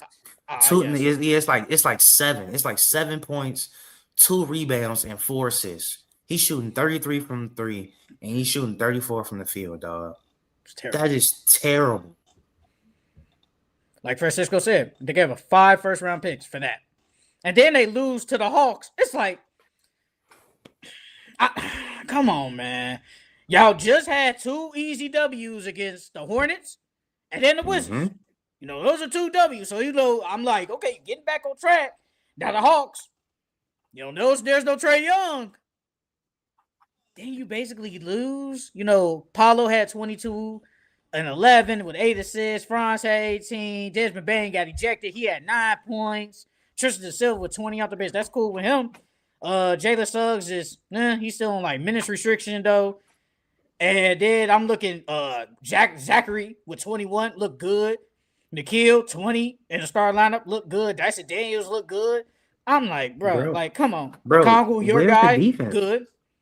I don't know. Where's the defense? I don't know where the defense. I don't know. Where's this whole team calling card was what? Defense, bro. And you let the Atlanta Hawks score 127 on you with no Trae Young? It looks bad. That's why I talked about it last week. I was like, there's a little panic on them. They look bad. Like, I don't know what's going on over there. I have no clue what Jamal Mosley is doing. I just don't know. Like, but Desmond Bane, he should be playing. Like, he can't give me 9.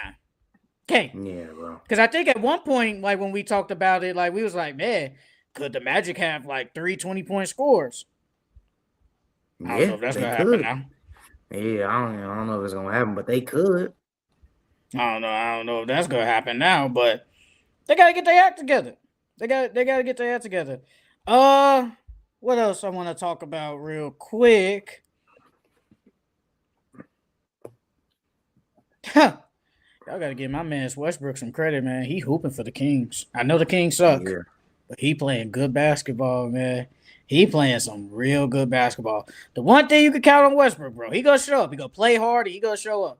He had a triple-double yesterday, and then he said yesterday he's the best rebounding guard ever. And I'm like, you ain't capping, bro. I think you are. Because I think he passed Jason Kidd on the list for guards and rebounds. He passed Jason Kidd. That's a great one. I mean, Magic, Oscar, him. Ooh, Jason Kidd was a good rebound. Yeah, he just might be whole time. And I think if he plays like enough games this year, he can pass he can have the most points ever for a point guard. So I mean, he's not the greatest point guard ever. Like, come on, but he's still a really good player. Like, I mean, he's still a good player. Like, he's still being productive, and especially with the Kings, they had no Sabonis, no Zach LaVine. Yes, in the Warriors, they had the damn near the B squad out there, but he still hooped, and he hooped against the Bucks. And you saw what he said, like during the game. He told Sabonis, he said, I got Giannis because I don't want you to get fouled out. He said, I got him. And I'm like, that's what I'm talking about, bro. Like, that's what real good players and leaders do, bro. You ain't trying to get your best player fouled out, so let me take him, bro. Let me guard him. I'm like, that's what I'm talking about, bro. Westbrook hooping, man. Y'all tried to send that man to China. Bro, since he's been starting, bro, he's averaging 17, 8, and 6 with 1.6 steals. Since he's been starting, bro. Like, we all know Westbrook still had the talent. It's just these last couple of years they've been doing them dirty. You know, I'm not that big Westbrook fan, but you know, I gotta give credit when credit is due. I think he should continuously start. I think that's the best decision for them because their offense, you know, Westbrook he'll make a good play, then he'll do a dumb play. But at the end of the day, like you said, you know Westbrook's gonna play hard. That man can have 12 turnovers in the game, but you know, he's still gonna play like it's 0-0. And like he didn't have those 12 turnovers. And the Kings need that energy. They need it. They need it bad. I still don't like him being like your power forward. But I mean, like you said, since he been starting, he been playing good. But man, I still don't like the Schroeder, Zach LaVine, DeRozan, him, and then Sabonis. I still think you need some size in that lineup. Like at some point, we need size. They were supposed to beat the Nuggets. I'm surprised they looked good against the Nuggets. I thought they was gonna beat the Nuggets for a second. Oh man, the Kings really just be thrown around. Real quick before you do yours, did you see what Kendrick Perkins said? This man said Kendrick Perkins doesn't think Evan Mobley and Jared Allen are ready to face Jalen Durant, Isaiah Stewart. He said, I don't know if Evan Mobley and Jared Allen are ready to face those two gorillas. And I was like, didn't they just BTA them a few weeks ago? I'm like, bro, what are we doing? Like, what are we talking about? I'm like, now if they didn't play them yet, I still wouldn't have agreed because come on now, they're better than them. But I would have like, okay, we haven't seen them. Jalen Durant, Isaiah Stewart been playing some good basketball. So I would have understand it, but I wouldn't have agreed. But it's like, bro, we just saw them blow them out. I was just gonna say, bro, that game that they blew them out, Jalen Durant only had 8 points and 7 rebounds. And Isaiah Stewart, he had 4 points and 9 rebounds. Like, what the hell? And Evan Mobley had 15 and 11, and Jared Allen had 20 and 7. Like, dog, what are we talking about here? I had to bring it up. I was like, bro, Kendrick Perkins, he owned something lately. First, it was the perk joke, then it was the John stuff. It was the Ja comments he made. Like, what is he on? Is he just doing this shit for clickbaits? It got to be just for clickbaits, bro. Because ain't no way you saying that. Now, Jalen Durant, I can give you that one. Jalen Durant is nice, but he's not better than I could probably give you better than Jared Allen, but he's not better than Evan Mobley right now. And then Isaiah Stewart, come on now, Man. Hey, when he said about Ja, he basically said he made him. I was like, brother, he was already known at Murray State. Doing dunking and athletic guard in the NBA. What are we talking about? Yes, Memphis is the small market, but everybody knew about Ja really. Why you think he was the second overall pick? Because he was hooping, and then he hooped and then he played good in the NCAA tournament. I remember he dunked. I forgot what team they played. He dunked on somebody so nasty. I forgot what team it was. But I was like, he been hooping and he was good anyway at Murray State. I'm like, bro, what are we talking about? You did not make no damn Ja Morant. Stop it, bro. And then he said, them two gorillas. What? What are we talking about, bro? Like, yeah, but that perk one on SportsCenter, that was crazy. That was crazy. Yeah, perk been on one. But my next takeaway is Alex Sarr. This year, Alex Sarr is averaging 19, 8, and 3. He low-key might get most improved. But the way he's been hooping, his career averages is 13, 6, and 2. So he's beating all of that. And then this week alone, he's averaging 18, 8, and 3 with 2.5 blocks. I've liked what I've seen from Alex Sarr so far. He looks more aggressive.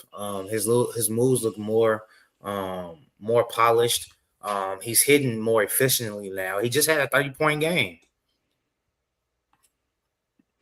He legit just had 31. He had 31 against Boston, and then he had 31 a couple of games ago against Philly. So I like Alex Sarr. I like this new Alex Sarr. He's been taking more threes this year. He's shooting the ball more just in general, and he's been rebounding. So yeah, I gotta show Alex Sarr some love.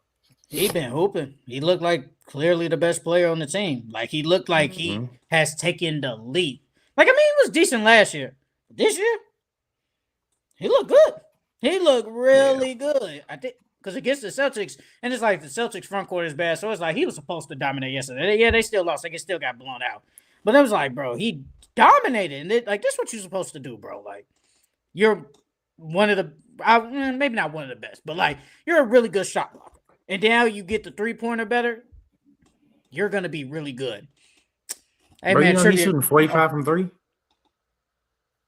45 from 3? Yeah, I mean, he only taking about 3 of them, but he's shooting 45 from 3. Trivia question. Who on the Brooklyn Nets is leading the team in assists? Ooh. I don't even know they starting lineup. It's Terrence Man. It's Terrence Man. No, they don't even start Igor. No. It's Terrence Man, Michael Porter, Cam Thomas, Nick Claxton. Then the fourth is whoever. It's the whoever or Terrence Man? No, Terrence Man, Michael Porter Jr., Cam Thomas. No, I'm saying like that as the answer. My answer is either the other or Terrence Man. That's the one who leads the team itself. Well, Terrence Man is close, but it's not him. I think you'll never get it. Is it one of them rookies that they just drafted? Not Igor, but not even close. No, not even close.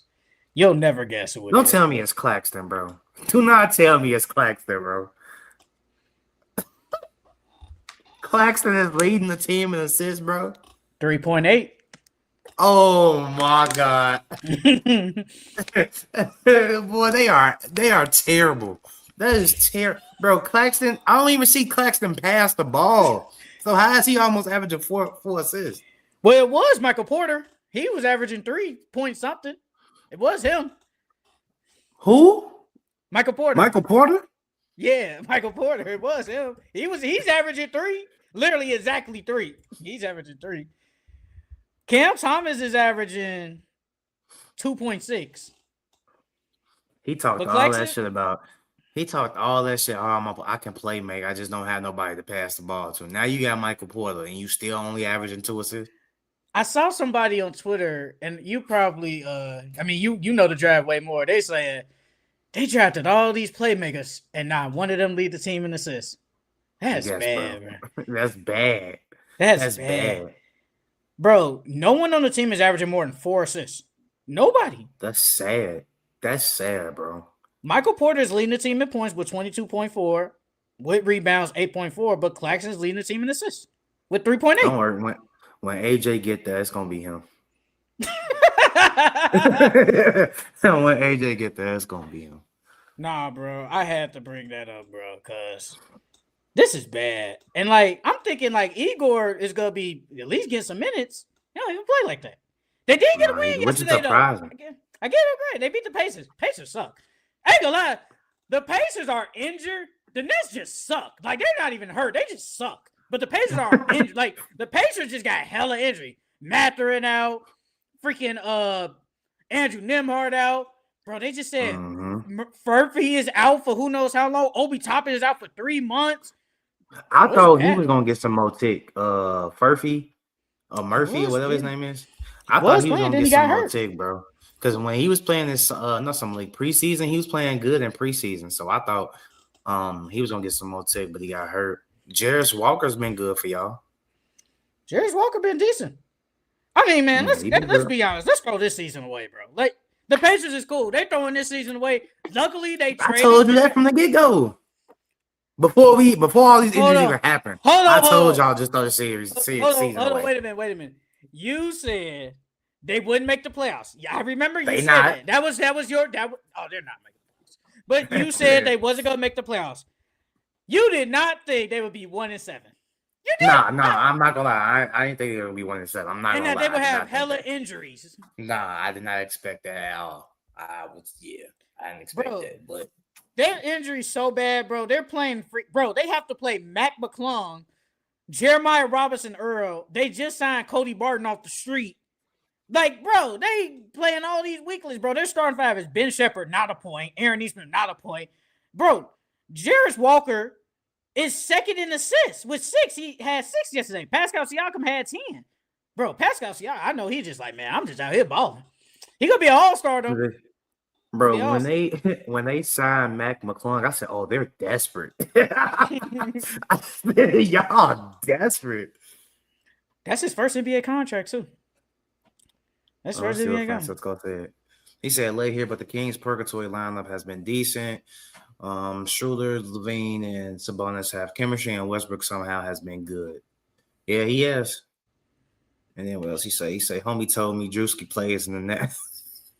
Yeah, Drewski could probably average more assists than Claxton. Shit. No, this is bad. I'm not gonna cap. And low-key, yesterday, Claxton had 6 assists yesterday. He had 6. Yeah. He's not a passer. 3. He's not a passer. And then Ken Thomas got hurt. Ken Thomas, I think he hurt his hamstring, so he gonna be out for a minute. Yeah, he's gonna be out for a minute. Yeah. Yeah, this is bad. But I mean, the Nets doing what they're supposed to do. They're tanking.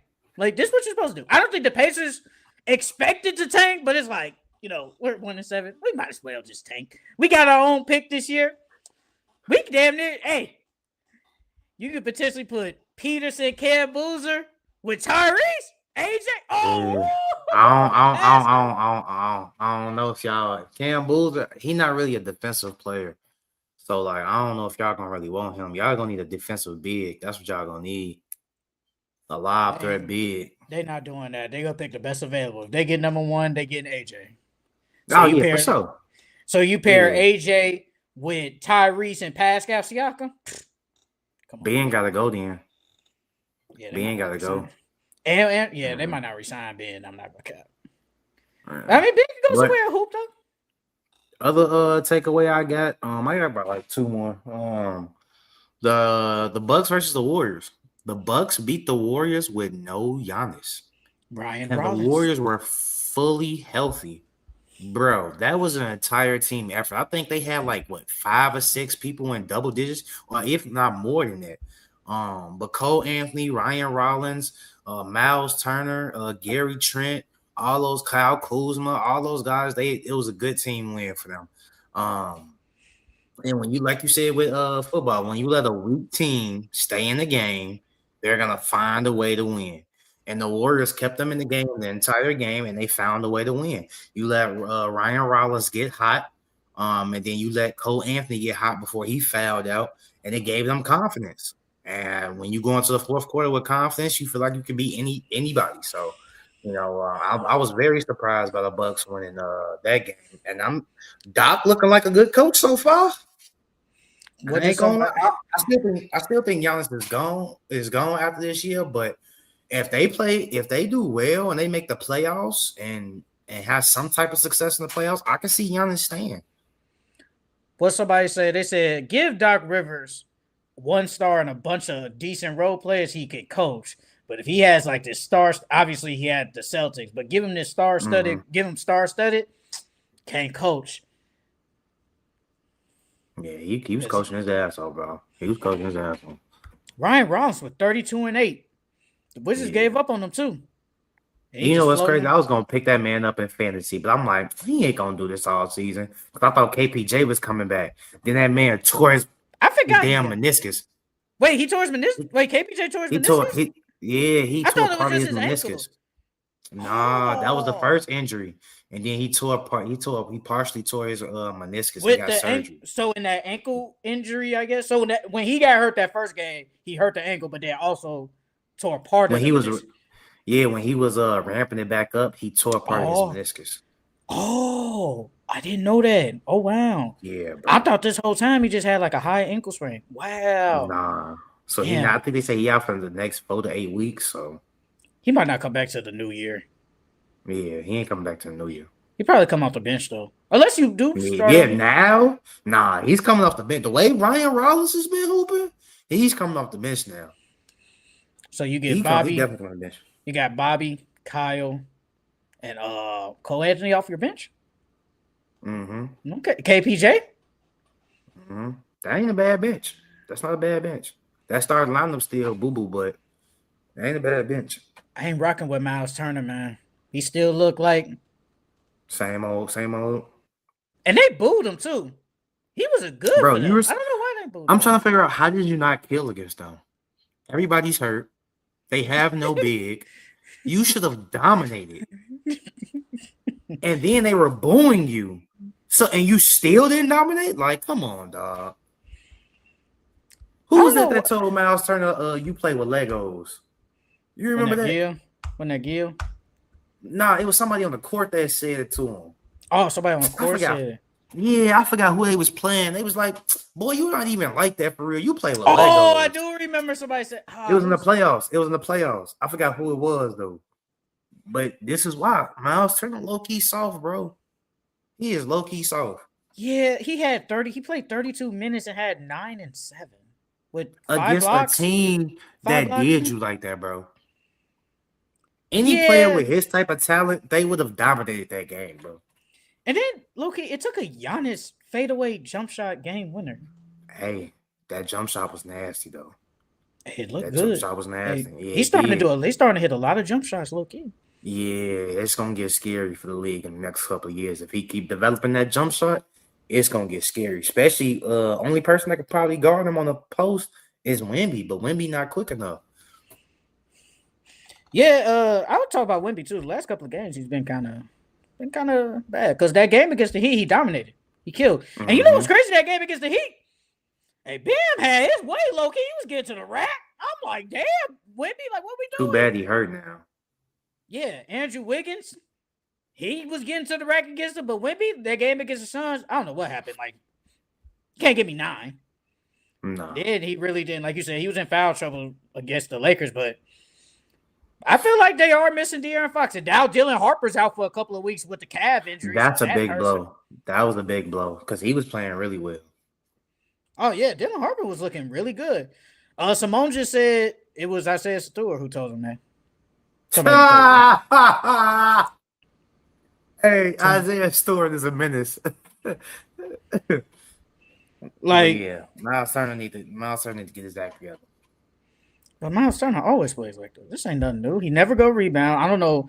They gave you $26 million because I saw the report they offered him $23 million. He said no, but the Bucks offered him like 26, 27, so $4 million more.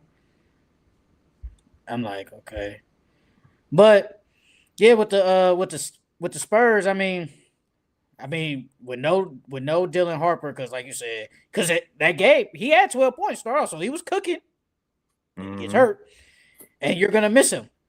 Stephon Castle has been playing decent, been looking like a point guard. Devin Vassell has been good. I like what Devin Vassell is doing so far to start the season off. He's been looking good. But Wemby with 9 points, yeah, I damn near need you for 30 every night. Because yesterday, Yeah. Luka Okay. outplayed you. Luka definitely, coming in the matchup is Luka versus Wemby, and then Luka just outplayed you, brother.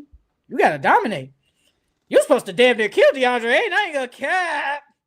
They're supposed to kill him. Francisco funny as hell. He talking about Miles Turner can't dominate against a 40-year-old Dominican poppy that had 0 points.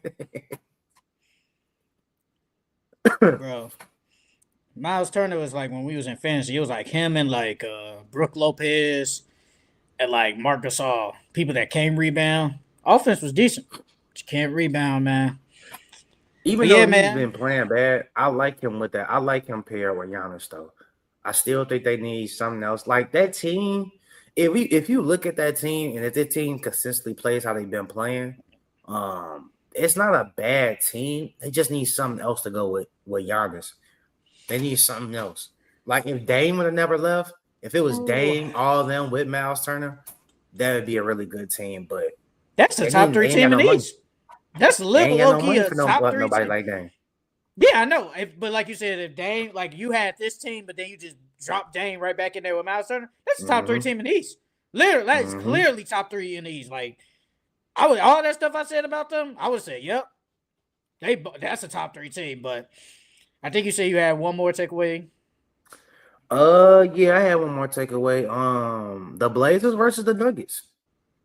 That was a really good game. The Blazers they kept their head on strong and they stayed steady the entire game.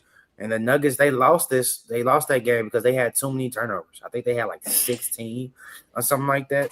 But like I said earlier, like this Blazer team reminds me of that Pistons team before they got good. And the refs low key gave that game away. Because I think Jeremy Grant got fouled. I forgot who they called the foul on, but he got fouled and he shot 2 free throws, and they end up winning like that. But the Blazers, I like how they've been playing. They've been really scrappy. They focal point has been defense. Denny has been playing really well. Drew Holiday, Klingon has been playing really well. Jeremy Grant. Like they got a lot of good guys over there. I like them a lot. I like the Blazers a lot this season. I mean, yeah, you was on them last year. You said they was playing better. They were losing, but they were playing better. And that was, you fast forward to this year, they're still the same. They still look good. I mean, that game against the Nuggets, clinging with the 15 boards. Drew Holiday didn't have the best game, but Shaden Sharp, like you said, Shaden Sharp he just hasn't been, he on the ride or die. He took that next step. Yeah, he ain't took that next step yet. He on the ride or die. Jeremy Grant been hooping off the bench. Probably just pissed because they ain't starting him. But hey, keep playing good, bro. But the Blazers, they hooping. I mean, I kind of said Devin Booker. Like Devin Booker been hooping like low key though. I like this Suns team better than the one last year with Kevin Durant and them. This Suns team look kind of better. Yeah, they got more pieces. They got a lot of more pieces there. Malamar still can get to. Well. Oh, bro, Ryan Dunn look good. I ain't gonna cap. Mm-hmm. Ryan Dunn looks really good. Like, I mean, he still need to produce more offensively, but defensive wise, he looks really good out there. Grayson Allen looks good. Jalen Green's still not there either. Like, I don't know when the hell Brooks been hurt too. Yeah, I think he got a groin injury, but I don't know when the hell Jalen Green's supposed to go back. I think he still got the hamstring injury. Yeah, that's his hammy. Yeah. I don't know when. Now, if you would have asked me, would the Suns have been 3-5? I would have told you no. I thought they would have been somewhere at the bottom, like 1-7 or something like that. But I would have not thought they would have won 3 games. But Book been hooping. Hey, Mark Williams low key been playing good. He been playing good. And the Hornets should have just kept it. They should have never traded that man, bro. He still wanted to be there. It gotta be something with his back, bro. That they didn't want to keep him. That's the only thing I can think of. Because ain't no way you give up a talented center like that, bro. But you talking about the Hornets, or you talking about like the Lakers Yeah, the giving him Hornets. back? I'm talking about well, both. Both. They have to find it's something got to be with his back, bro. That's the only thing I can think of. Yeah, I know with the Lakers, they said they just. I think if they wanted it like him now, they would have been cool. But they was thinking like, okay, we want to pair him with Luka long term. But they was like, man, we don't know how his back gonna be in the next say 4 or 5 years, and it's like, I don't know, we can risk that, man. I just don't know. But even Hence why the Suns drafted Malawach. Still don't get why. I feel like he need to play. Yeah, especially over what's that dude? I don't even know how to pronounce Iguodala? Yeah, especially over him. He's more talented than him. Okay, Colin Gillespie been hooping. Off the bench, Colin Gillespie been hooping. Royce O'Neal been hooping. And Royce O'Neal got what's her name, man? Cool. She Disney star. Not the Disney star. She was on Power. If you watch Power, Tyreek. Oh, I know you're talking. Tyreek girlfriend. Yeah. I don't know her name though. I know you're talking about though. Yeah, lame ass nigga, man. But everybody else they been hooping. I mean, Kawhi was hooping. Ben Carroll had some good games against the weak teams. Like your guy Cade was hooping. They ain't turning the ball over like what Cade been doing recently. And Giannis been dominant as per usual. And Josh Giddey, I don't gotta talk about Josh Giddey. We know what he is, man. He would have been on the takeaway, but the Bulls, we had to talk about them because they're a top 3 team in the league. Technically, the top 3. They're 6-1. Like this shit is not gonna last. I cannot wait till they go on a big ass losing streak. I know everybody. I know everybody was like when they was getting blown about 6, like, yup, that's the real Bulls right there. Yup, that's exactly what I said. And I turned the game off. I was looking back up. Bulls win. Vucevic game winning 3. What? Vucevic game win. Hey, Tyrese Maxey look mad. He looks like I think he will make an all-star team this year, but he looks like the starter for the East. He looks like a starter. He looks good. Mm-hmm. Joel Embiid might sneak in there low key. I ain't gonna cut. No, Joel Embiid not gonna sneak in there, bro. Unless he started playing better.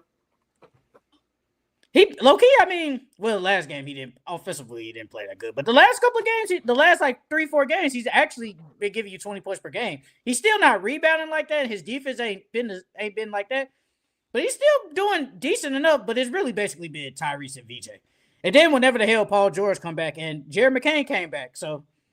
No, the Sixers look good. They look really good. And Quentin Grimes, man, he look good. Now that's a most improved candidate. He looks like a most improved candidate. Even though he was hooping last year. Tripping. This man said Giddey over Magic. Oh no, dog. Do Giddey and Magic play the same? Low key, yeah. I wouldn't be. I'm not gonna combat that. I think they low key do. They both play fast. They rebound. Giddey likes throwing flashy passes just like Magic did. But Magic was the better player though. Well, that's it for takeaways. Let's get into this Ja Morant news. Last time we was on, nothing was going on, but then that Friday, Ja Morant had a bad game against the Lakers. Got into it with his coach and the media, and I'll read off all these quotes and stuff and everything that we heard so far. Let me find it real quick. Let me see. Where's the first one? Okay, so Ja Morant, when asked what went wrong for you today and why he didn't have his usual energy tonight in Memphis, he said, "Go ask the coaching staff." Why? Go ask the coaching staff if I should play more. According to them, probably don't blame me. That game, he had 8 points, 7 assists, and he was 0 for 6 from 3. Then we're hearing all these other news about like Ja Morant and his trade value. I'll read off all these quotes. So, according to Marcus Spears, Ja Morant's trade value is considered low by teams around the league. He said 4 of the execs I talked to today say they really have no interest in trading for him. One said it was because it's a combo of contract and off-the-court issues. Another suggested that if Ja is traded, it'll probably be a problem star for a problem star. I asked one current NBA coach if he would like to coach Ja Morant. He said, "I'm not sure I want to." Then Kendrick Perkins said that Ja Morant should just go to Miami to revive his career. He said the organization that whisper behind their coaches' backs and don't have their backs, their teams are trash. So again, I feel like this relationship has run its course. I do think it's time for Ja Morant and the Memphis Grizzlies to part ways. And I think there's only one option for Ja, only one direction he needs to go. He needs that Eric Spoelstra, Pat Riley, Miami Heat type structure. Another quote. It said the Grizzlies are not interested in rebuilding and believe their star duo of John Jaren Jackson forms the foundation of a contender. Going full rebuild may be out the question. And the Grizzlies don't want to do that. They believe in Morant Jaren Jackson tandem is the foundation of a contender. They believe a return to help. Memphis already has been decimated by injuries, will lead to wins. This isn't a team looking to sell Morant. It's one looking to use the assets it has, including the bag of first-round draft picks acquired in the Desmond Bane trade. Then, too many quotes, but I want to read this. The Minnesota Timberwolves are monitoring Ja Morant's situation in Memphis. The Minnesota Timberwolves, per team source, are one ditto for the Sacramento Kings. The Grizzlies' next opponent, Houston Rockets, need a point guard for losing Fred VanVleet, but per team source are unlikely to pursue him. That's just a small sample size of what might be out there and not out there. And then there was another one that came out today. It said NBA executives around the league believe Ja Morant's trade value could be similar to Kyrie's when he got traded when he was in Brooklyn. One team exec ESPN talked to pointed to the 2023 trade that said Kyrie Irving for Spencer Dinwiddie, Dorian Finney-Smith for 2029 first unprotected and 2 second-round picks. And so far this season, Ja Morant has averaged 20 points, 3 boards, 7 assists, 38 from field, 14% from three. And they said he's only playing 30 minutes per game, which is his lowest since basically his rookie year. In the last 3 games, he's only giving you 14 points and shooting 5% from three on 28% from field. So what's your take on all this Ja Morant nonsense? I do think it's something going on with him and the coach. I don't think it's something that's going on with him and the organization himself. I think it's more so him and the coach. I don't know if it's playing style. I don't know because Ja was talking about why he didn't play me. I guess he was like what did he say? He said something along the lines of like, maybe the coach didn't want to play me. That's why I wasn't in the fourth or something like that. But I think it's something to do with him and the coach. And to be honest with you, I would let that coach go. We've talked about this off pod. Like you don't let nobody like Ja Morant go. He's literally a franchise changer. Since he got there, the Memphis Grizzlies, they changed their organization around. They had aspirations of winning once he got there. And I agree. I think that Jaren Jackson and Ja is a good foundation for a contender, but you have to pair a superstar with them. I don't think Ja can be your number one guy. He could be your number 2 for sure. But I feel like they need to go get them a small forward to pair with him, like a really good superstar small forward to pair with him, and then you can have title aspirations. But yeah, I don't think they should trade Ja. I don't think they should trade Ja. I think they should keep him. Now one because he brings butts in that seat, and then 2, like he's a great player. Him and Jaren Jackson, they're good players. You don't just unless you can get back something really good for him, then you give him up. But if not, you keep a player like Ja Morant. So yeah, but as far as his trade value though, and him trading, I would love to see him with Ant. Him and Ant, that'd be nasty. That'd be nasty for sure. I like that. Yeah. Think they could coexist? Hell yeah.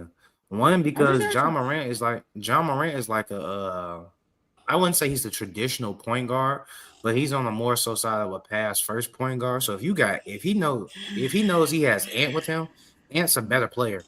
So he's gonna feed Ant for sure. Yeah, we said it on pod.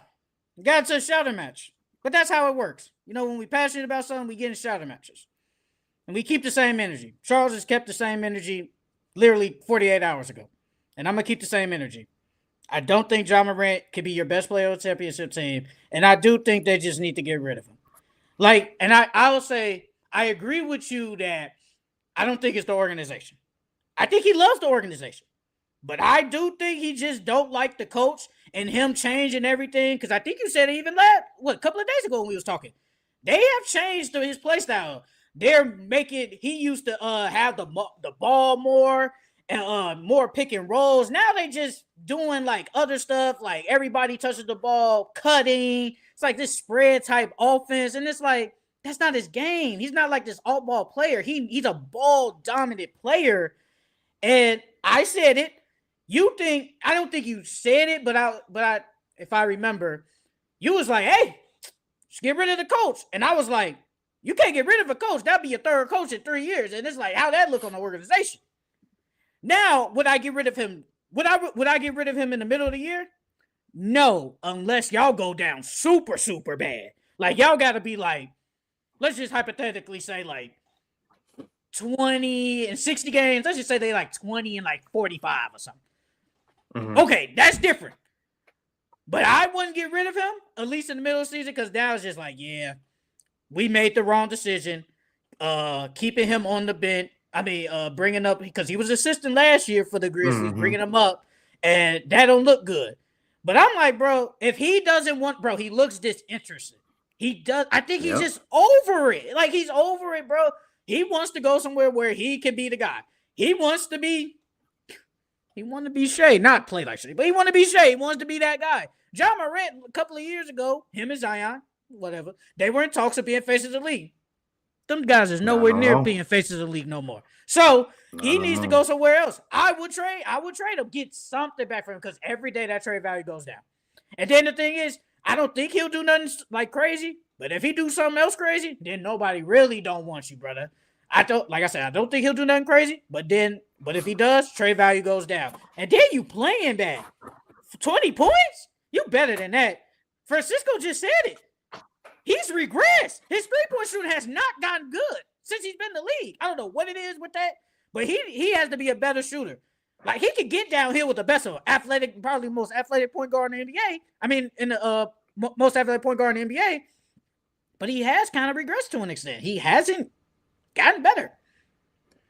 I think Ja is at his best when he has the ball in his hands, because he's not that knockdown shooter. So, you know what I'm saying? He's okay off the dribble shooting, but he's really, like you said, a ball dominant guard. So he needs the ball in his hands. Now, just because he's a ball dominant guard doesn't mean he could be your best player on your team. He can still, like I said, I think Ja can be your second best player on your team, and you can win a championship with him.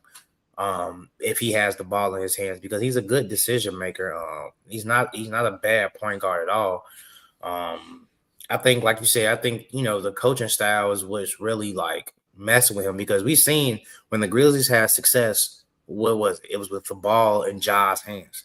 Now you don't have the ball in Ja's hands anymore, and you're relying on everybody else to either play make or do something, and it's not working. Well, it's not working right now, at least. And then, granted, they do have a lot of injuries. Zach Edey's hurt. Who else? Who else is hurt on that team? Somebody Ty else Jerome is hurt. Brandon Clark is hurt. Yeah. Brandon Clark, so like you got some key pieces that are hurt. So that can be another reason for you guys is not having success to start out the season. But I honestly think it's just a coaching thing or a play style thing. Like, Josh sees that whatever coaching style or defensive tactics that they want to use is not working. And it's one of those things, well, why go away from what was working for us in the past? You know what I mean? Don't, like they say, if it's broke, don't fix it. If it ain't broke, don't fix it. You know what I mean? So, but different code. But okay. Francisco, if you can look it up, if you're still in here, I recall that so going into the year last year, they brought in Taylor Jenkins. They brought him from overseas. He was one of the overseas coaches. He won a championship, one of them overseas teams. And he was the running the offense for the Grizzlies. Next thing you know, here we are. They fired Taylor Jenkins. And everybody in the world was shocked because it was like 10 games left, 8 games, something like that. So, but it's like Taylor Jenkins wasn't a bad coach. He's actually a really good coach. And I think they actually loved Taylor Jenkins, but they was running Isolo's offense. That wasn't Taylor Jenkins' offense. Next thing you know, here we are in 2025. They're running this different type of lineup where I'm clearly the best player on the team. I need the ball in my hands to be effective. Now you're taking the ball out my hands? That don't make sense. Like, he's only giving me 20 points per game. That's his lowest since his second year in the NBA when he averaged 19. Then third year, 27, 26, 25, 23. Yes, it has regressed a little bit, but 20 since my second year in the NBA? No, that ain't it. So we got to figure some stuff out. And then there was a report. It was another one I didn't screenshot, but they said that him and the coach, they don't even talk. They don't even talk. Like, if It's in huddles crazy. and stuff, they don't even shake hands. You know, you come out. You know, when you come out, you know, you give coach, like, you know, okay. Yeah, you break They the don't huddle even and do shit. that. Yeah. Yeah, not break the huddle. Just come out, like, you know, after game when you get subbed out, you know, like that. They don't even do that. Oh yeah, They they just check there. everybody's hand on it. Yeah. They don't even do that. They don't even talk. They say he just be in the outbursts in his own bubble.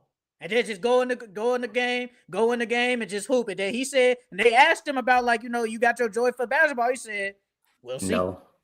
He said, we'll see. That man don't want to be there, bro. Let him go. It's crazy because last season their offense they only scored like 105 points a game. Now this season they're scoring 122 so far. So the offense has gotten better. But like you said, last year they depended heavily on pick and rolls, and now it's not so much like that. I think that Ja doesn't like not having the ball in his hands because that's like you say, he's a ball dominant guard. He has to have the ball in his hands.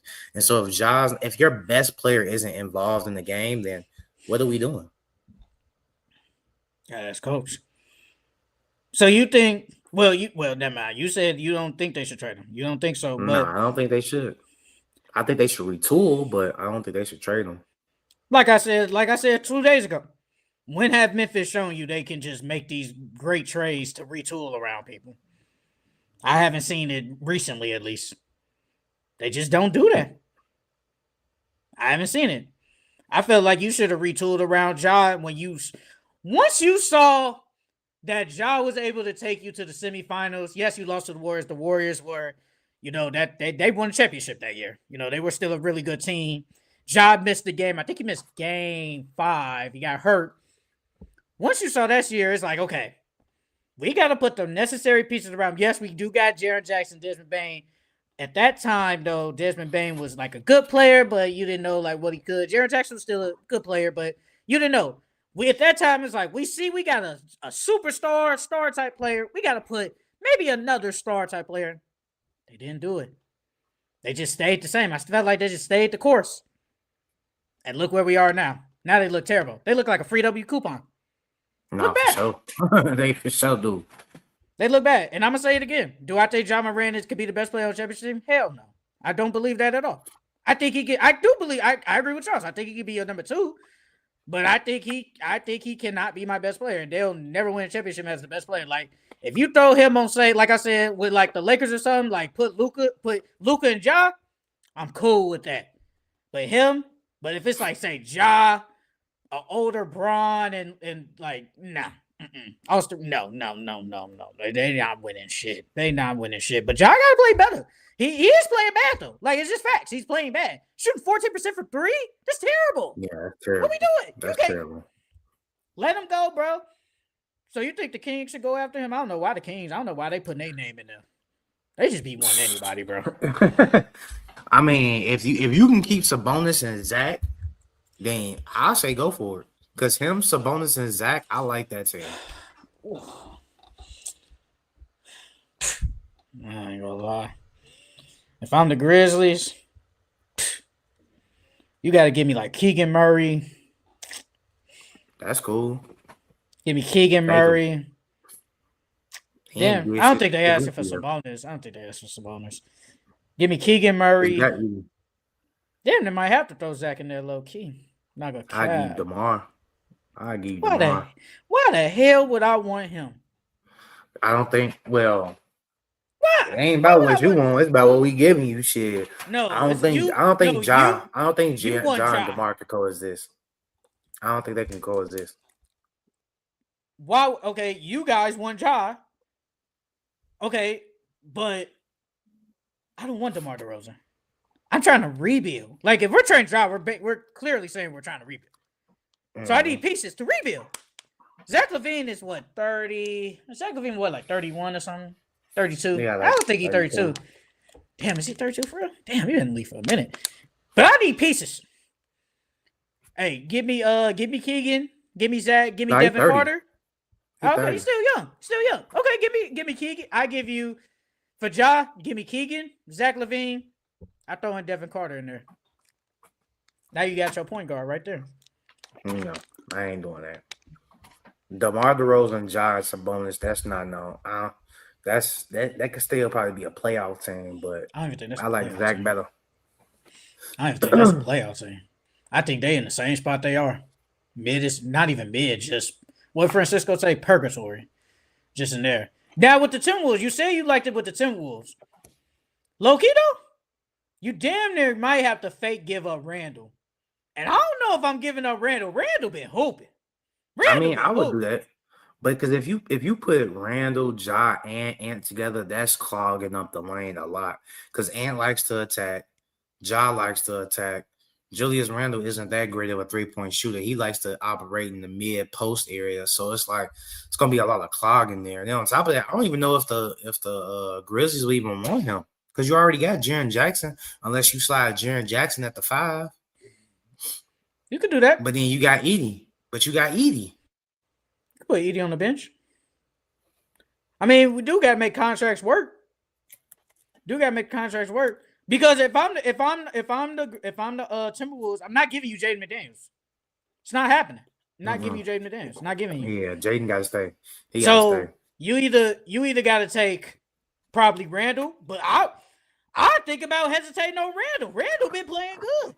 He been hooping. Or Nas Reed. But I feel like you would want Randall because Randall is better than Nas. So, but I'm debating, do I even want to give you Randall? Randall been hooping. So, would I? Probably not. And then the Heat, I saw that you'll probably have to give up Tyler Hero. I mean, they'll do that. They'll do it. They'll do it. Are the Heat in the same spot? With they're not championship Ja team. Morant added on that team. Yeah, just take away I think they're Tyler a Hero. little bit Just better. I think they're a Hero. little bit better. I don't think they're a championship team, but I think they're a little bit better. They're a playoff team. They could potentially get past first round, and after that, that's it. Could it be Ja, Norman Powell, Wiggins, Bam, and Khalil Ware? Or they don't even start Khalil Ware. Yeah, they don't even start my boy. My mans can't even give me 20. But you know what's crazy? I watch a Player's Choice, and Mars was saying that they actually play better when he's off the court. They actually play better when he's off. They have it's like a negative net rating when he's on the court. They actually play better when he's off. Offense or defense or both? I think it's offensively. No. So yeah, man. Because he's not really a scorer yet. I mean, it makes sense because Khalil Ware don't really score like that. So I mean, yeah, it makes sense. So yeah, man, with Ja, I get rid of him. Might as well. Just rip the Band-Aid off, let him go. If you let him go, you gotta trade Jaren Jackson too. That's fine. You gotta go complete rebuild then. I mean, I ain't trying to do either Jets. I still need at least one bright spot on my team. I need one bright spot on this team. I keep Jaren Jackson, but I get rid of Ja. All right, man. I don't know if you can really build a team around Jaren Jackson. Depends on who else we get in the trade. All right, man. Let's talk about these head coaches. Then after that, Charles could get into his college bag. But which coaches do you think these coaches are on the hot seat after 2 weeks in the NBA? Let's start out with Jamal Mosley. Is he on the hot seat? Yes. If they keep losing, he's gone by mid-season. For real? Mid-season, yes. If they keep losing, bro, because you traded 5 picks for Desmond Bain. And everybody in the basketball. What are you delaying? Yours is like delay or something. I mean, my connection and shit good. Not leave the room, but exit out Like, just go back to the stage thing and then come back. What about now? Okay, you look like you're on par now. But Because you was like delayed. yeah. Yeah, if they start off say like you said 40 games, they like 10 and 30 or something like that. Yeah, he gotta go, bro. Because you traded 5 picks for Desmond Bain. And everybody in the basketball community thought once Desmond Bain got there, that's all that the Magic were missing. And now that he's there, you guys, first off, your defense is bad now. And you're losing games that you're not even supposed to be losing. So I feel like part of that is coaching. I feel like Jamal Mosley has ran his course anyways. Like he's did great for them defensively, but as far as Paulo evolving offensively, he looks a little bit better. But so far this season, he's still been inconsistent a little bit. Franz hasn't really took the next step offensively. So I think they need to go get a more offensive minded coach to help them because Desmond Bain don't even look the same now since he's been there. So, like I read his stats earlier, that man not even shooting threes like we know he's capable of doing. The man only shooting 33% from three, and that's not Desmond Bain. That's not Desmond Bain at all. So, I think he's definitely on the hot seat. If he doesn't turn around by mid-season, or if they're under 500 by mid-season, I can see them firing him and bringing somebody else in there. You know what's crazy? He's been there for 5 years. I didn't know it. It don't feel like he's been there that long though. It felt like he's been there for like 3 years or something. But he's been there for 5 years. I think he was there before Paulo got there. Because this is Paulo's, fourth year in the league? Yeah, this is 4th year. So he got there that year. He was the year when they before. were really bad. Like, they were really bad that first year that Paulo came, they were bad. Then they got better. So from 1 to 5, how hot is the seat? From 1 to 5, how hot is it? After 2 weeks? Like a 3.5. It's like a 3.5. 3.5. 3.5. Yeah. Man, damn, mid-season? Woo! I don't know. I like Jamal Mosley, but you're right, man. That Hawks loss, man, is crazy. Like, I don't care what you tell me. You're healthy. You lose to a Hawks team with no Trae Young. The offense don't look good. Paulo been inconsistent. Franz still can't shoot the ball well. Desmond Bain looks like straight trash. Looks like they haven't got better. And like you just said, you literally said it earlier in the pod. They're calling cards defense, and their defense sucks. I wish I had my other iPad so I could go on the app and look up where they rank defensively. I bet you they like bottom 10. Guaranteed they bottom 10. Like, they look really bad, and Jamal Mosley plays a part into that. Like, you guys, especially me, ride or die team, I was like, man, they could damn near get to over 50 wins. They might not sniff 50 wins, man. They might not sniff it. They look bad. Like, they look really bad. But if from 1 to 5, woo, I'm putting it at a 4. That's hot, man. Yeah, that's hot, bro. A motherfucker warm as hell. If they don't get low key, if they don't get, I ain't gonna lie, if they don't get 20 wins by Christmas, it's bad. Not by Christmas, but by the new year. By the new year, if they don't get 20 wins. Because their team is fully healthy too. Literally, their team is exactly the same. All you did was drop KCP and add Desmond Bain. That's literally it. Yeah, basically. Yeah, you delaying again, bro. We're going to have to get this by, man. It's just been technical difficulties all day long. I don't know what it is. I don't know what's been going on with the StreamYard or just any of these. But it's been technical difficulties all day long. But the next guy, Quinn Snyder, is he on the hot seat? No, I don't think so. I don't think Quinn Snyder's on the hot seat. I think that Trae's hurt. And, the new acquisition of Porzingis and Nickeil Alexander. So, his team still has to get used to that. I don't think he's on the hot seat. Now, if they like the Magic and they ain't above 500 by Christmas, then, it'll get a little hotter, but I still don't think he's on the hot seat. I think they probably give him like one more year. Yeah, leave the stage again. It's delayed again.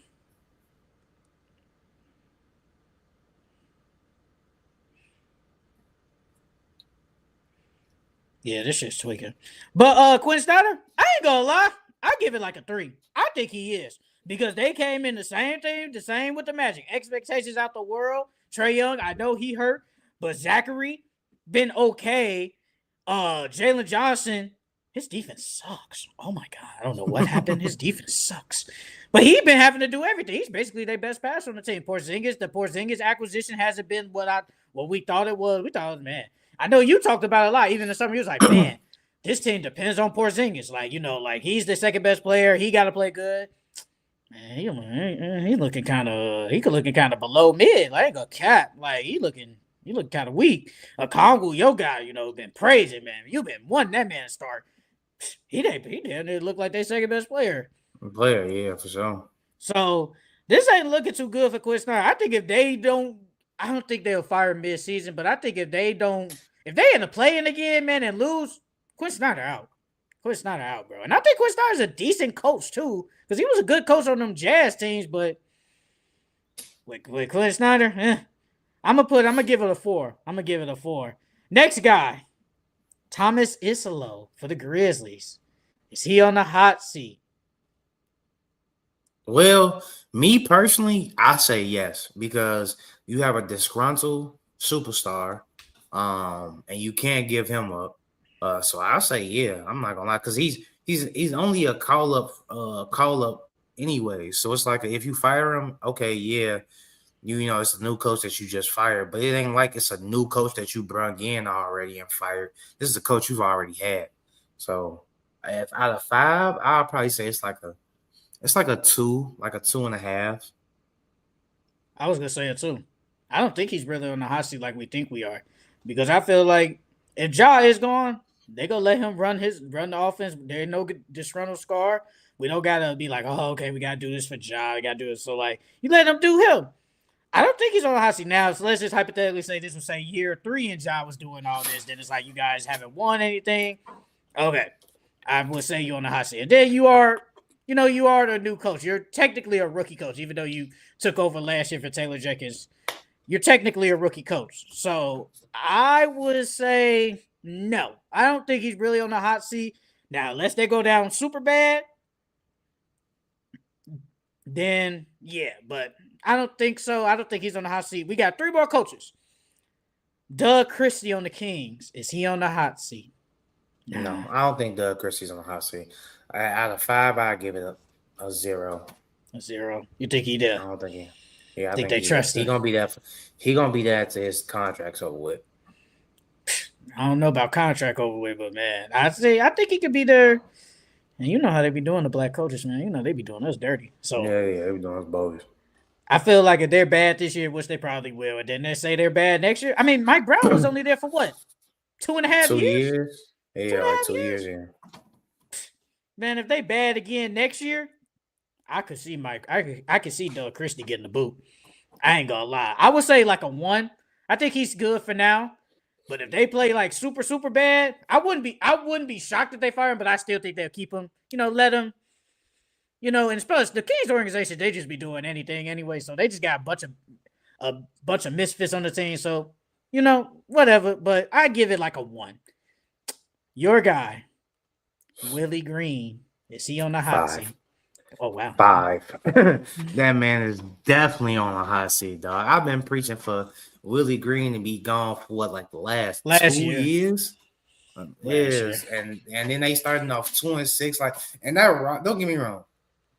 That roster is not that bad, bro. It's not that bad. I know you got some injuries with DeJounte.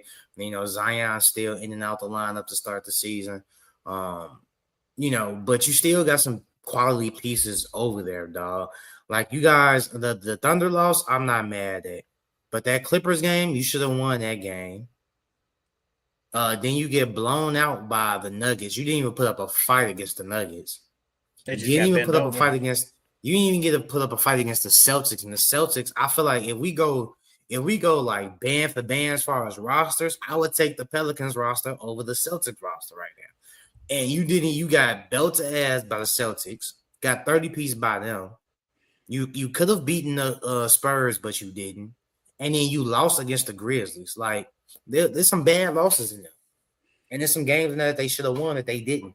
And so, like, and it's been the same thing with Willie Green for, like, since he's been there. Either your players aren't hurt or you're losing close games, or you're not winning the games that you're supposed to win. So I think it's about that time for him to go. Honestly. Hey, man. It's crazy how he's won 2 games without Zion. It's crazy. That's true. Hey, sometimes only 2 games they won. No, for real though. Hey, him starting DeAndre Jordan, I felt like that looked like a sabotage move. There's no way you're starting DeAndre Jordan. Come on now. He started You gonna start DeAndre DeAndre Jordan? DeAndre Jordan. Like, let's be real, dog. No, Was he the same person that said he was gonna start Sneak Bay at the 5? no, Or who that was it was that he said? Herb Jones. Herb Jones. Herb Jones. It was Herb Jones at the 5. Come on now, dog. He real life started DeAndre Jordan though. Like real talk started DeAndre. I think that was the game against the Nuggets. I don't know why he did that. I don't know what it because I think that was the game Jordan Poole went on the bench. So it was like Jeremiah Field. I'm like, brother. I'm surprised they started him this early. I'm not gonna lie. Yeah, I'm surprised too. Yeah. But with the DeAndre Jordan thing, I think it's one of the things he was with Jokic and stuff last year. And so it's like, all right, you know how you've been with Jokic and you're a veteran player. Like, I'm going to start you for that. No, dog, no. He's not it no more. No, he's not I it don't no care. more, dog. Bruh, DeAndre Jordan could have did whatever. I'm still not starting him. I don't care what you tell me. Bro, that was like a Sabbath. That was like a Monty Williams. That's worse than Monty Williams starting freaking Killian Hayes over Jay Ivey. That's way worse.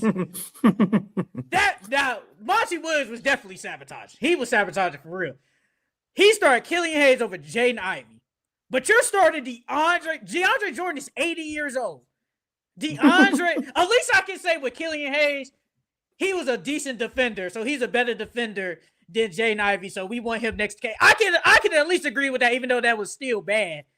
But it's like, what can DeAndre Jordan do at 80 years old? Like, be for real. Like, come on, bro. That was bad. That was a terrible. I put Willie Green. Damn near 5. I ain't gonna. Yeah, that nigga, he gotta go. He gotta go. He did near 5. I ain't gonna lie. They looking bad too. Woo! Yeah, Willie Green. Hey, you on the hot seat. It's been 8 games, but you might have been right. You might have been right. That was one of the dumbest trades that the Pelicans could have did. Because now it's looking like they can get a top 3 pick off that pick. And if the Hawks get that, if the Hawks get a top 3 pick, bro, Trae's gone. Trae's gone for sure. You know what? After I want to do this last coach, then I definitely want to ask you like similar to that. Then I want you to talk about your college. Then we do our pickups. So yeah, Willie Green 5. Last name, Darko Rajakovic on the Raptors. Is he on the hot seat? Nah. I don't. Well, hold on. I give it like a 3. I think, yeah, I was going to say I'll give him like a 2 something. Like, probably like a 2.7, 2.8. Like, he ain't on the hot seat, but he's on the hot seat. You know what I mean? I feel like depending on how this season goes, if they don't progress or play better than what they did last season, then I could see them trying to let him go. But as of right now, nah, I don't see them letting them go.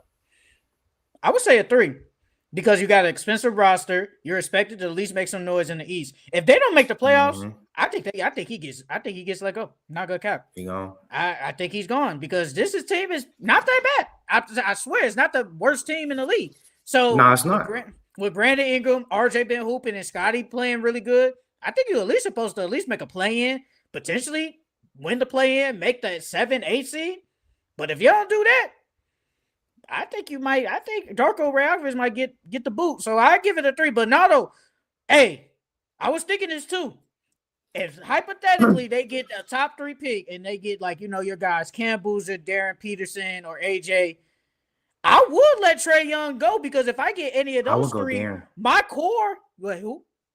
I would go Peterson. If I'm the Hawks, I would go Peterson. So we get Peterson, my core, Jalen Johnson, Zachary, Okongwu, and Dyson Daniels, Jalen, that's a nice core. You can let go of Trae. You can let go of Trae Young. And I sure was going to ask you, like, they do that. You letting Trae Young, you letting them walk?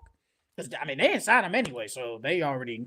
Well, low key, I don't, me personally, if I was a GM, I don't like players walking. I'll at least want to get something back for them, regardless. Of what they've done, the disgruntledness in the organization, I don't care about that. I gotta get something back for you. But yeah, I'm letting Trae go. Like, don't get me wrong, like Trae's a really good player. He's a really, really good player, but it's just how short he is, his size, and then his defensive liability. Like, he's not like a LaMelo where his offense makes up for his lack on the defensive end. You know what I mean? So it's like if Trae not shooting 30 footers and hitting and getting you 15 assists, if Trae ain't getting you 25 and 15 and 13, what is he doing for you? He ain't really doing nothing. You know what I mean? At least with LaMelo, if he's having a bad game offensively, he's going to rebound. He's still going to pass. He might have a steal or two. And then he's still, like 6'6", 6'7", 6'8". You know what I mean? Trae, they just gonna punish Trae. At least I can still keep LaMelo in the game. If Trae's having a bad game and they picking on him on defensively, I damn near can't leave Trae in the game. But yeah, I would trade him. I ain't gonna lie. If we get a top 3 pick, I would think about letting him go.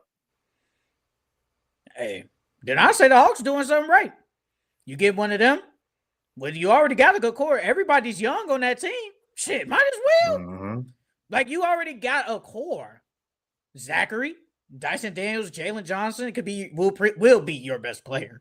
And Okongwu will officially start. I hope they don't get another big next year, because I think Porzingis probably won't be back unless he just magically just plays great. But with that, and you say Darren Peterson, hey, the Hawks are cooking with something. It might take them a minute to be like, a contender in the East, but I can definitely say they have a future. Now let's get into college hoops, man. Charles, get in your bag, brother. What was your thoughts on like the first game in college from the draft prospects of Cam Boozer, AJ? What you like from this first week of college? Well, Cam, he came out. He had a slow start against Texas. He had a slow start, but he picked it up in the second half. He ended with a double-double. Now, one thing about him, he low-key reminds me of Paulo. Like, he reminds me of like a less of the Aldi version of Paulo. Like, they low-key build the same. They do the same type of things, but I think Paulo's a little bit more advanced offensively. And I think he might be a better rebounder than Paulo. But he reminds me of Paulo a lot. I like his game. Only thing that worries me about him is defensively. It's only been one game, but we have to see what he's like the rest of the season. But defensively, I want to see him what he looks like defensively throughout the season. And then our boy AJ looked good, bro. AJ looked like the real deal. I ain't gonna lie. But BYU, I don't think they're gonna do anything. I know they're ranked. I think they ranked like top 10. But I think BYU is like a first round exit in the tournament. I'm not gonna lie. That team doesn't look. I'm not frightened by that team. If it ain't AJ, then it's a bust on that team. But AJ looks like the real deal. Was it Darren Peterson? Bro's nice. He's nice. I don't think he's the number one.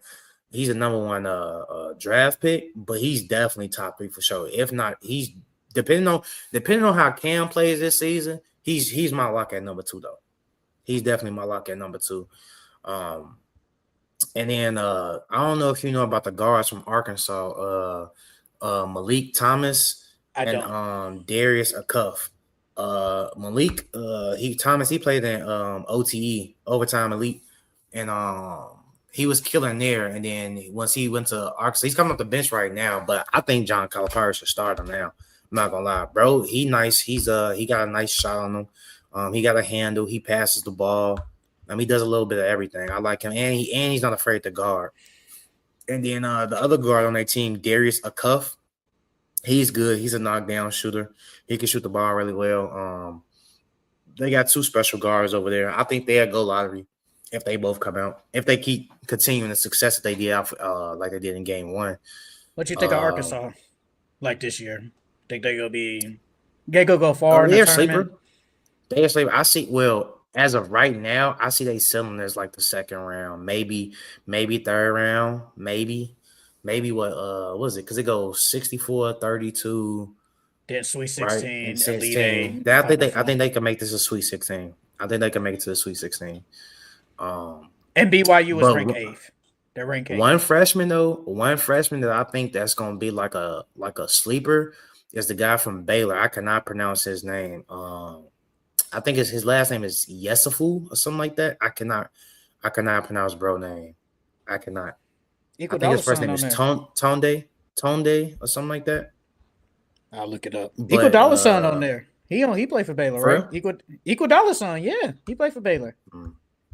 But bro was ranked number 9 coming out of high school.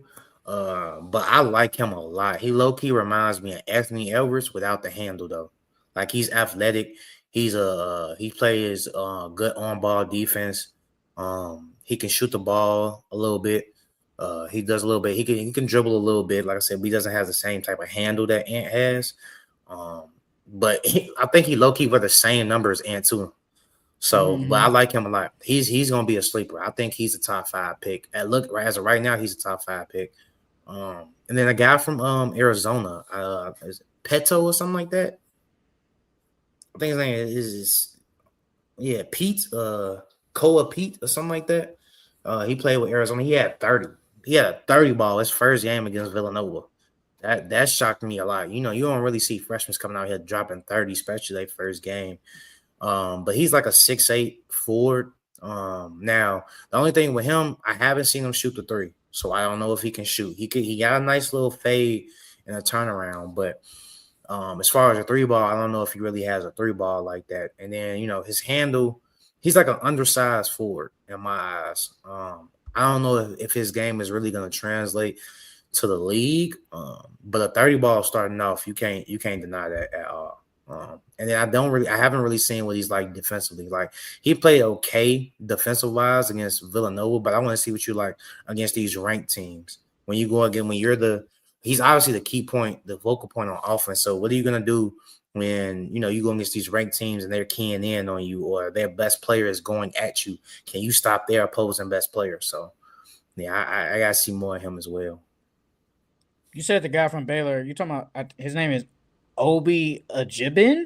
Something like that? Nah, I Ajibin? start with a T. His first name start with a T. Oh, Tuda Asufu. I don't know. I know I'm Yeah, looking at him yeah. now. He's nice. Like he's nice. I like him.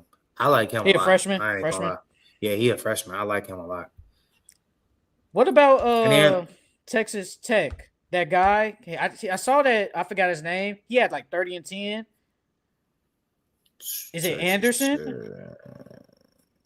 I think his last name's Anderson.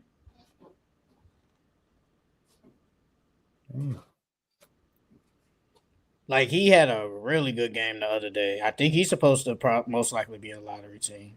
On a lottery team. No, your pick. Yeah. Damn, I don't see bro name. What'd you say his name was? I think it's I ain't watched the Texas Tech game. I ain't watched that Christian game. Anderson. Christian Anderson. Yeah, I ain't watched that game. I just watched most of the of the ranked freshmen. So like Caleb Wilson, the guy that go to North Carolina. Now, bro, he was just dunking the ball. So like I can't even really evaluate him for real. Because he was one of them guys, he was bigger, stronger, more athletic than everybody. So he was just punishing everybody. Because I think he dropped like 25. The guy, I don't even know who he is. His name Mikael Brown Jr. He on Louisville right now. I like him. He got a nice little game to him. He didn't play that well his first game, but I like he's a nice 3-point shooter. He can handle the ball pretty well. He can play make pretty well, but I gotta see more of him this season before I can really like judge. But one person we are missing though, Elijah Arenas. I thought bro would have had. He's still hurt though, right? Yeah, he not. I don't think he's coming back at all this year. Yeah, because I would have loved to see him, bro. He tore his meniscus, right? Yeah, not bro, the Achilles, but the meniscus.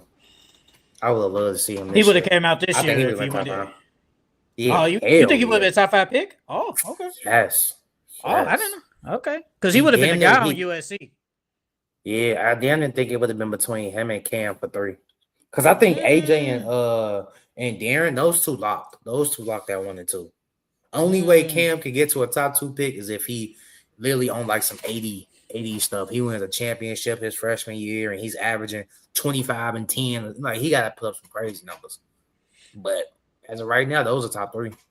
What's a sleeper team to watch out for like this year? What's a sleeper team? A sleeper team. I would say Arkansas. Arkansas is a sleeper team. Illinois is my school. They're a sleeper team. Mhm. Kansas is a sleeper team.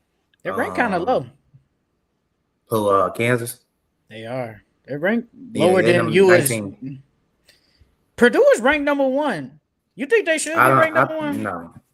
I think that's fool's gold. I'm not gonna lie to you.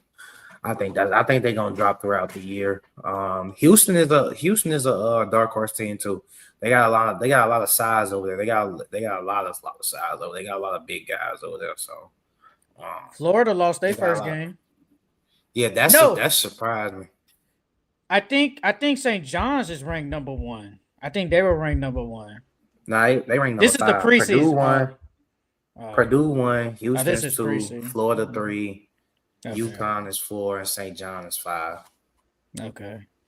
You like St. John's team? You like the St. John's team? I ain't really watched them. I'm gonna watch them this Saturday though, because they go up against Alabama. So they go up against a ranked team. So I'm gonna watch them. I'm gonna watch them then. UConn ranked number 4. I don't even know who they got. I'm not gonna cap. They still got Carabin. I'm like, damn, he's still there. But no, they got some solid recruits. They got some solid recruits there.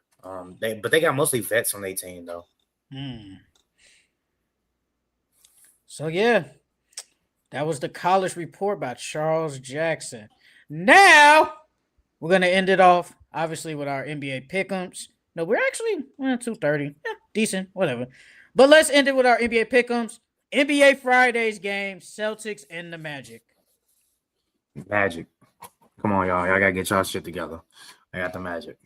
I damn near might go with the Celtics. Give me the Boston Celtics to get the W. Cavaliers and the Wizards. Cavs and Wizards. I think it's gonna be a closer game than what people think. Because the Wizards have been playing good, but I'm still going Cavs though. Man, they've been getting a BTA, but they have been playing okay. Give me the Cavs. Yeah, they've been playing good. Give me the Cleveland Cavaliers to get the W. Raptors and the Hawks.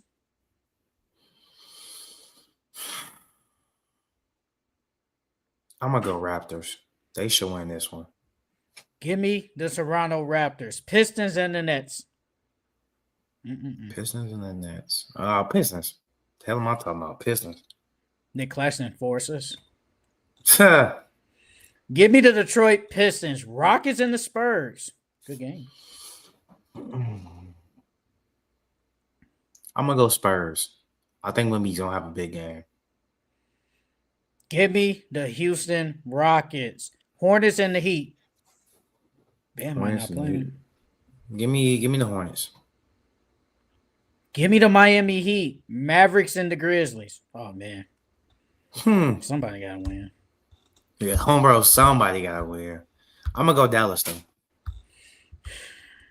Give me the Dallas Mavericks. Bulls and the Bucks. Bucks. Here you go. I'm picking every team against the Bulls.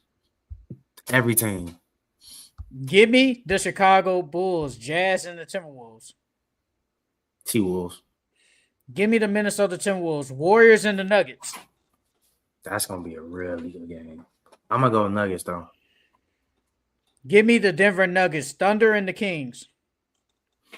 Thunder and the Kings. Give me the Thunder. Give me the OKC Thunder, NBA Saturdays games, Mavericks, and the Wizards. Wizards beat them last time? Mavericks. Give me the Mavericks. This should be too easy dubs. This should be too easy dubs for the freaking Mavericks. Give me the Dallas Mavericks, Raptors, and the 76ers. I'm going to go Raptors. Give me the Philadelphia 76ers, Lakers, and the Hawks. Lakers. Give me the Los Angeles Lakers, Bulls, and the Cavaliers. Cavs.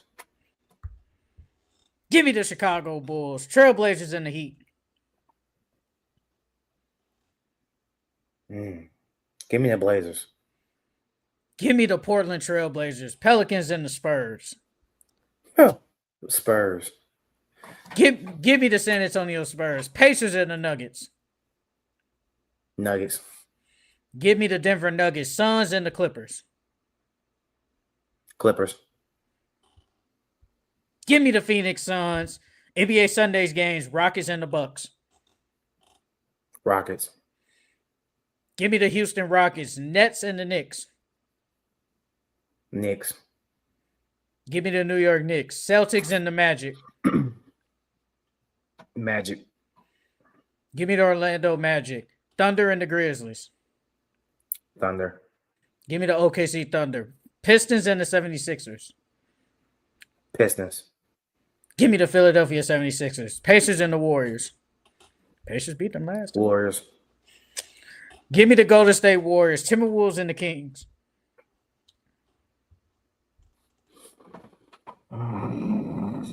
Give me the Kings. I think the Kings pull that one out. Give me the Minnesota Timberwolves, NBA Mondays games, Lakers, and the Hornets. Lakers and Lakers. Give me the LA Lakers, Wizards, and the Pistons. Pistons.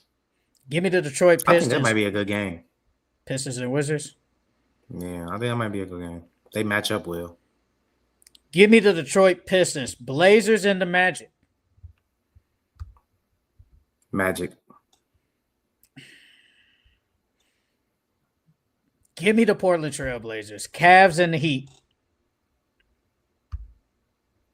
Cavs. Give me the Cleveland Cavaliers, Spurs, and the Bulls. Spurs. Give me the Bulls. Vucevic locks up Wemby. Hell no. Bucks and the Mavs. Bucks and the Mavs. Give me the Bucks. Give me the Milwaukee Bucks, Pelicans, and the Suns.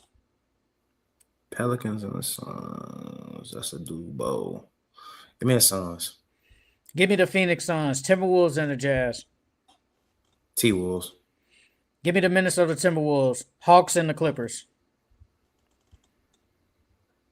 Clippers. Give me the LA Clippers, NBA Tuesdays games, Raptors, and the Nets. Raptors. Give me the Toronto Raptors, Grizzlies, and the Knicks. Give me the Knicks. Give me the New York Knicks, Celtics, and the 76ers. Sixers. Give me the Philadelphia 76ers, Warriors, and the Thunder. Warriors. Warriors are 5-4 now after that great start. 8-1. Thunder. Give me the OKC Thunder, Pacers, and the Jazz. Doodle bowl. I want to say the Jazz, but I feel like they're going to fold. I'm going to go Jazz. And Walker Kessler out for the year. Yeah, I feel like they're going to fold, though. Go pick up your guy, AJ Mitchell, now. I dropped him. I dropped him. Go pick up your guy. Oh, now you don't want to pick him up. Okay. Give me the Indiana Pacers, Nuggets, and the Kings. Nuggets. Give me the Denver Nuggets, NBA Wednesdays games, Bucks, and the Hornets. Hornets.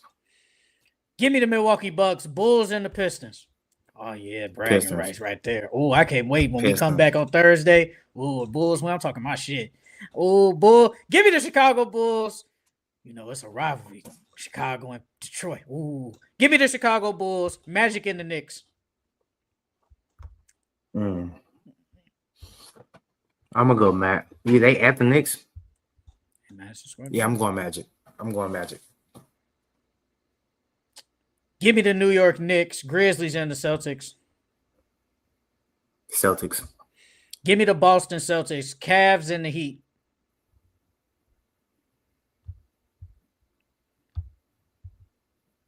Cavs. Give me the Cleveland Cavaliers, Wizards, and the Rockets.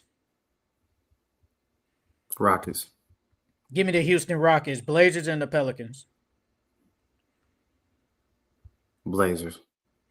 Give me the Portland Trail Blazers, Warriors, and the Spurs. Spurs. Give me the San Antonio Spurs, Suns, and the Mavericks. Mavs. Give me the Dallas Mavericks, Lakers, and the Thunder. Good game. Yeah. Give me the Thunder, though. Give me the LA Lakers, Hawks, and the Kings. Kings. Give me the Atlanta Hawks, Nuggets, and the Clippers. Nuggets. Give me the Denver Nuggets. And finally, NBA Thursdays games, Raptors and the Cavs. Raptors. Give me the Cleveland Cavaliers, Pacers, and the Suns. Suns.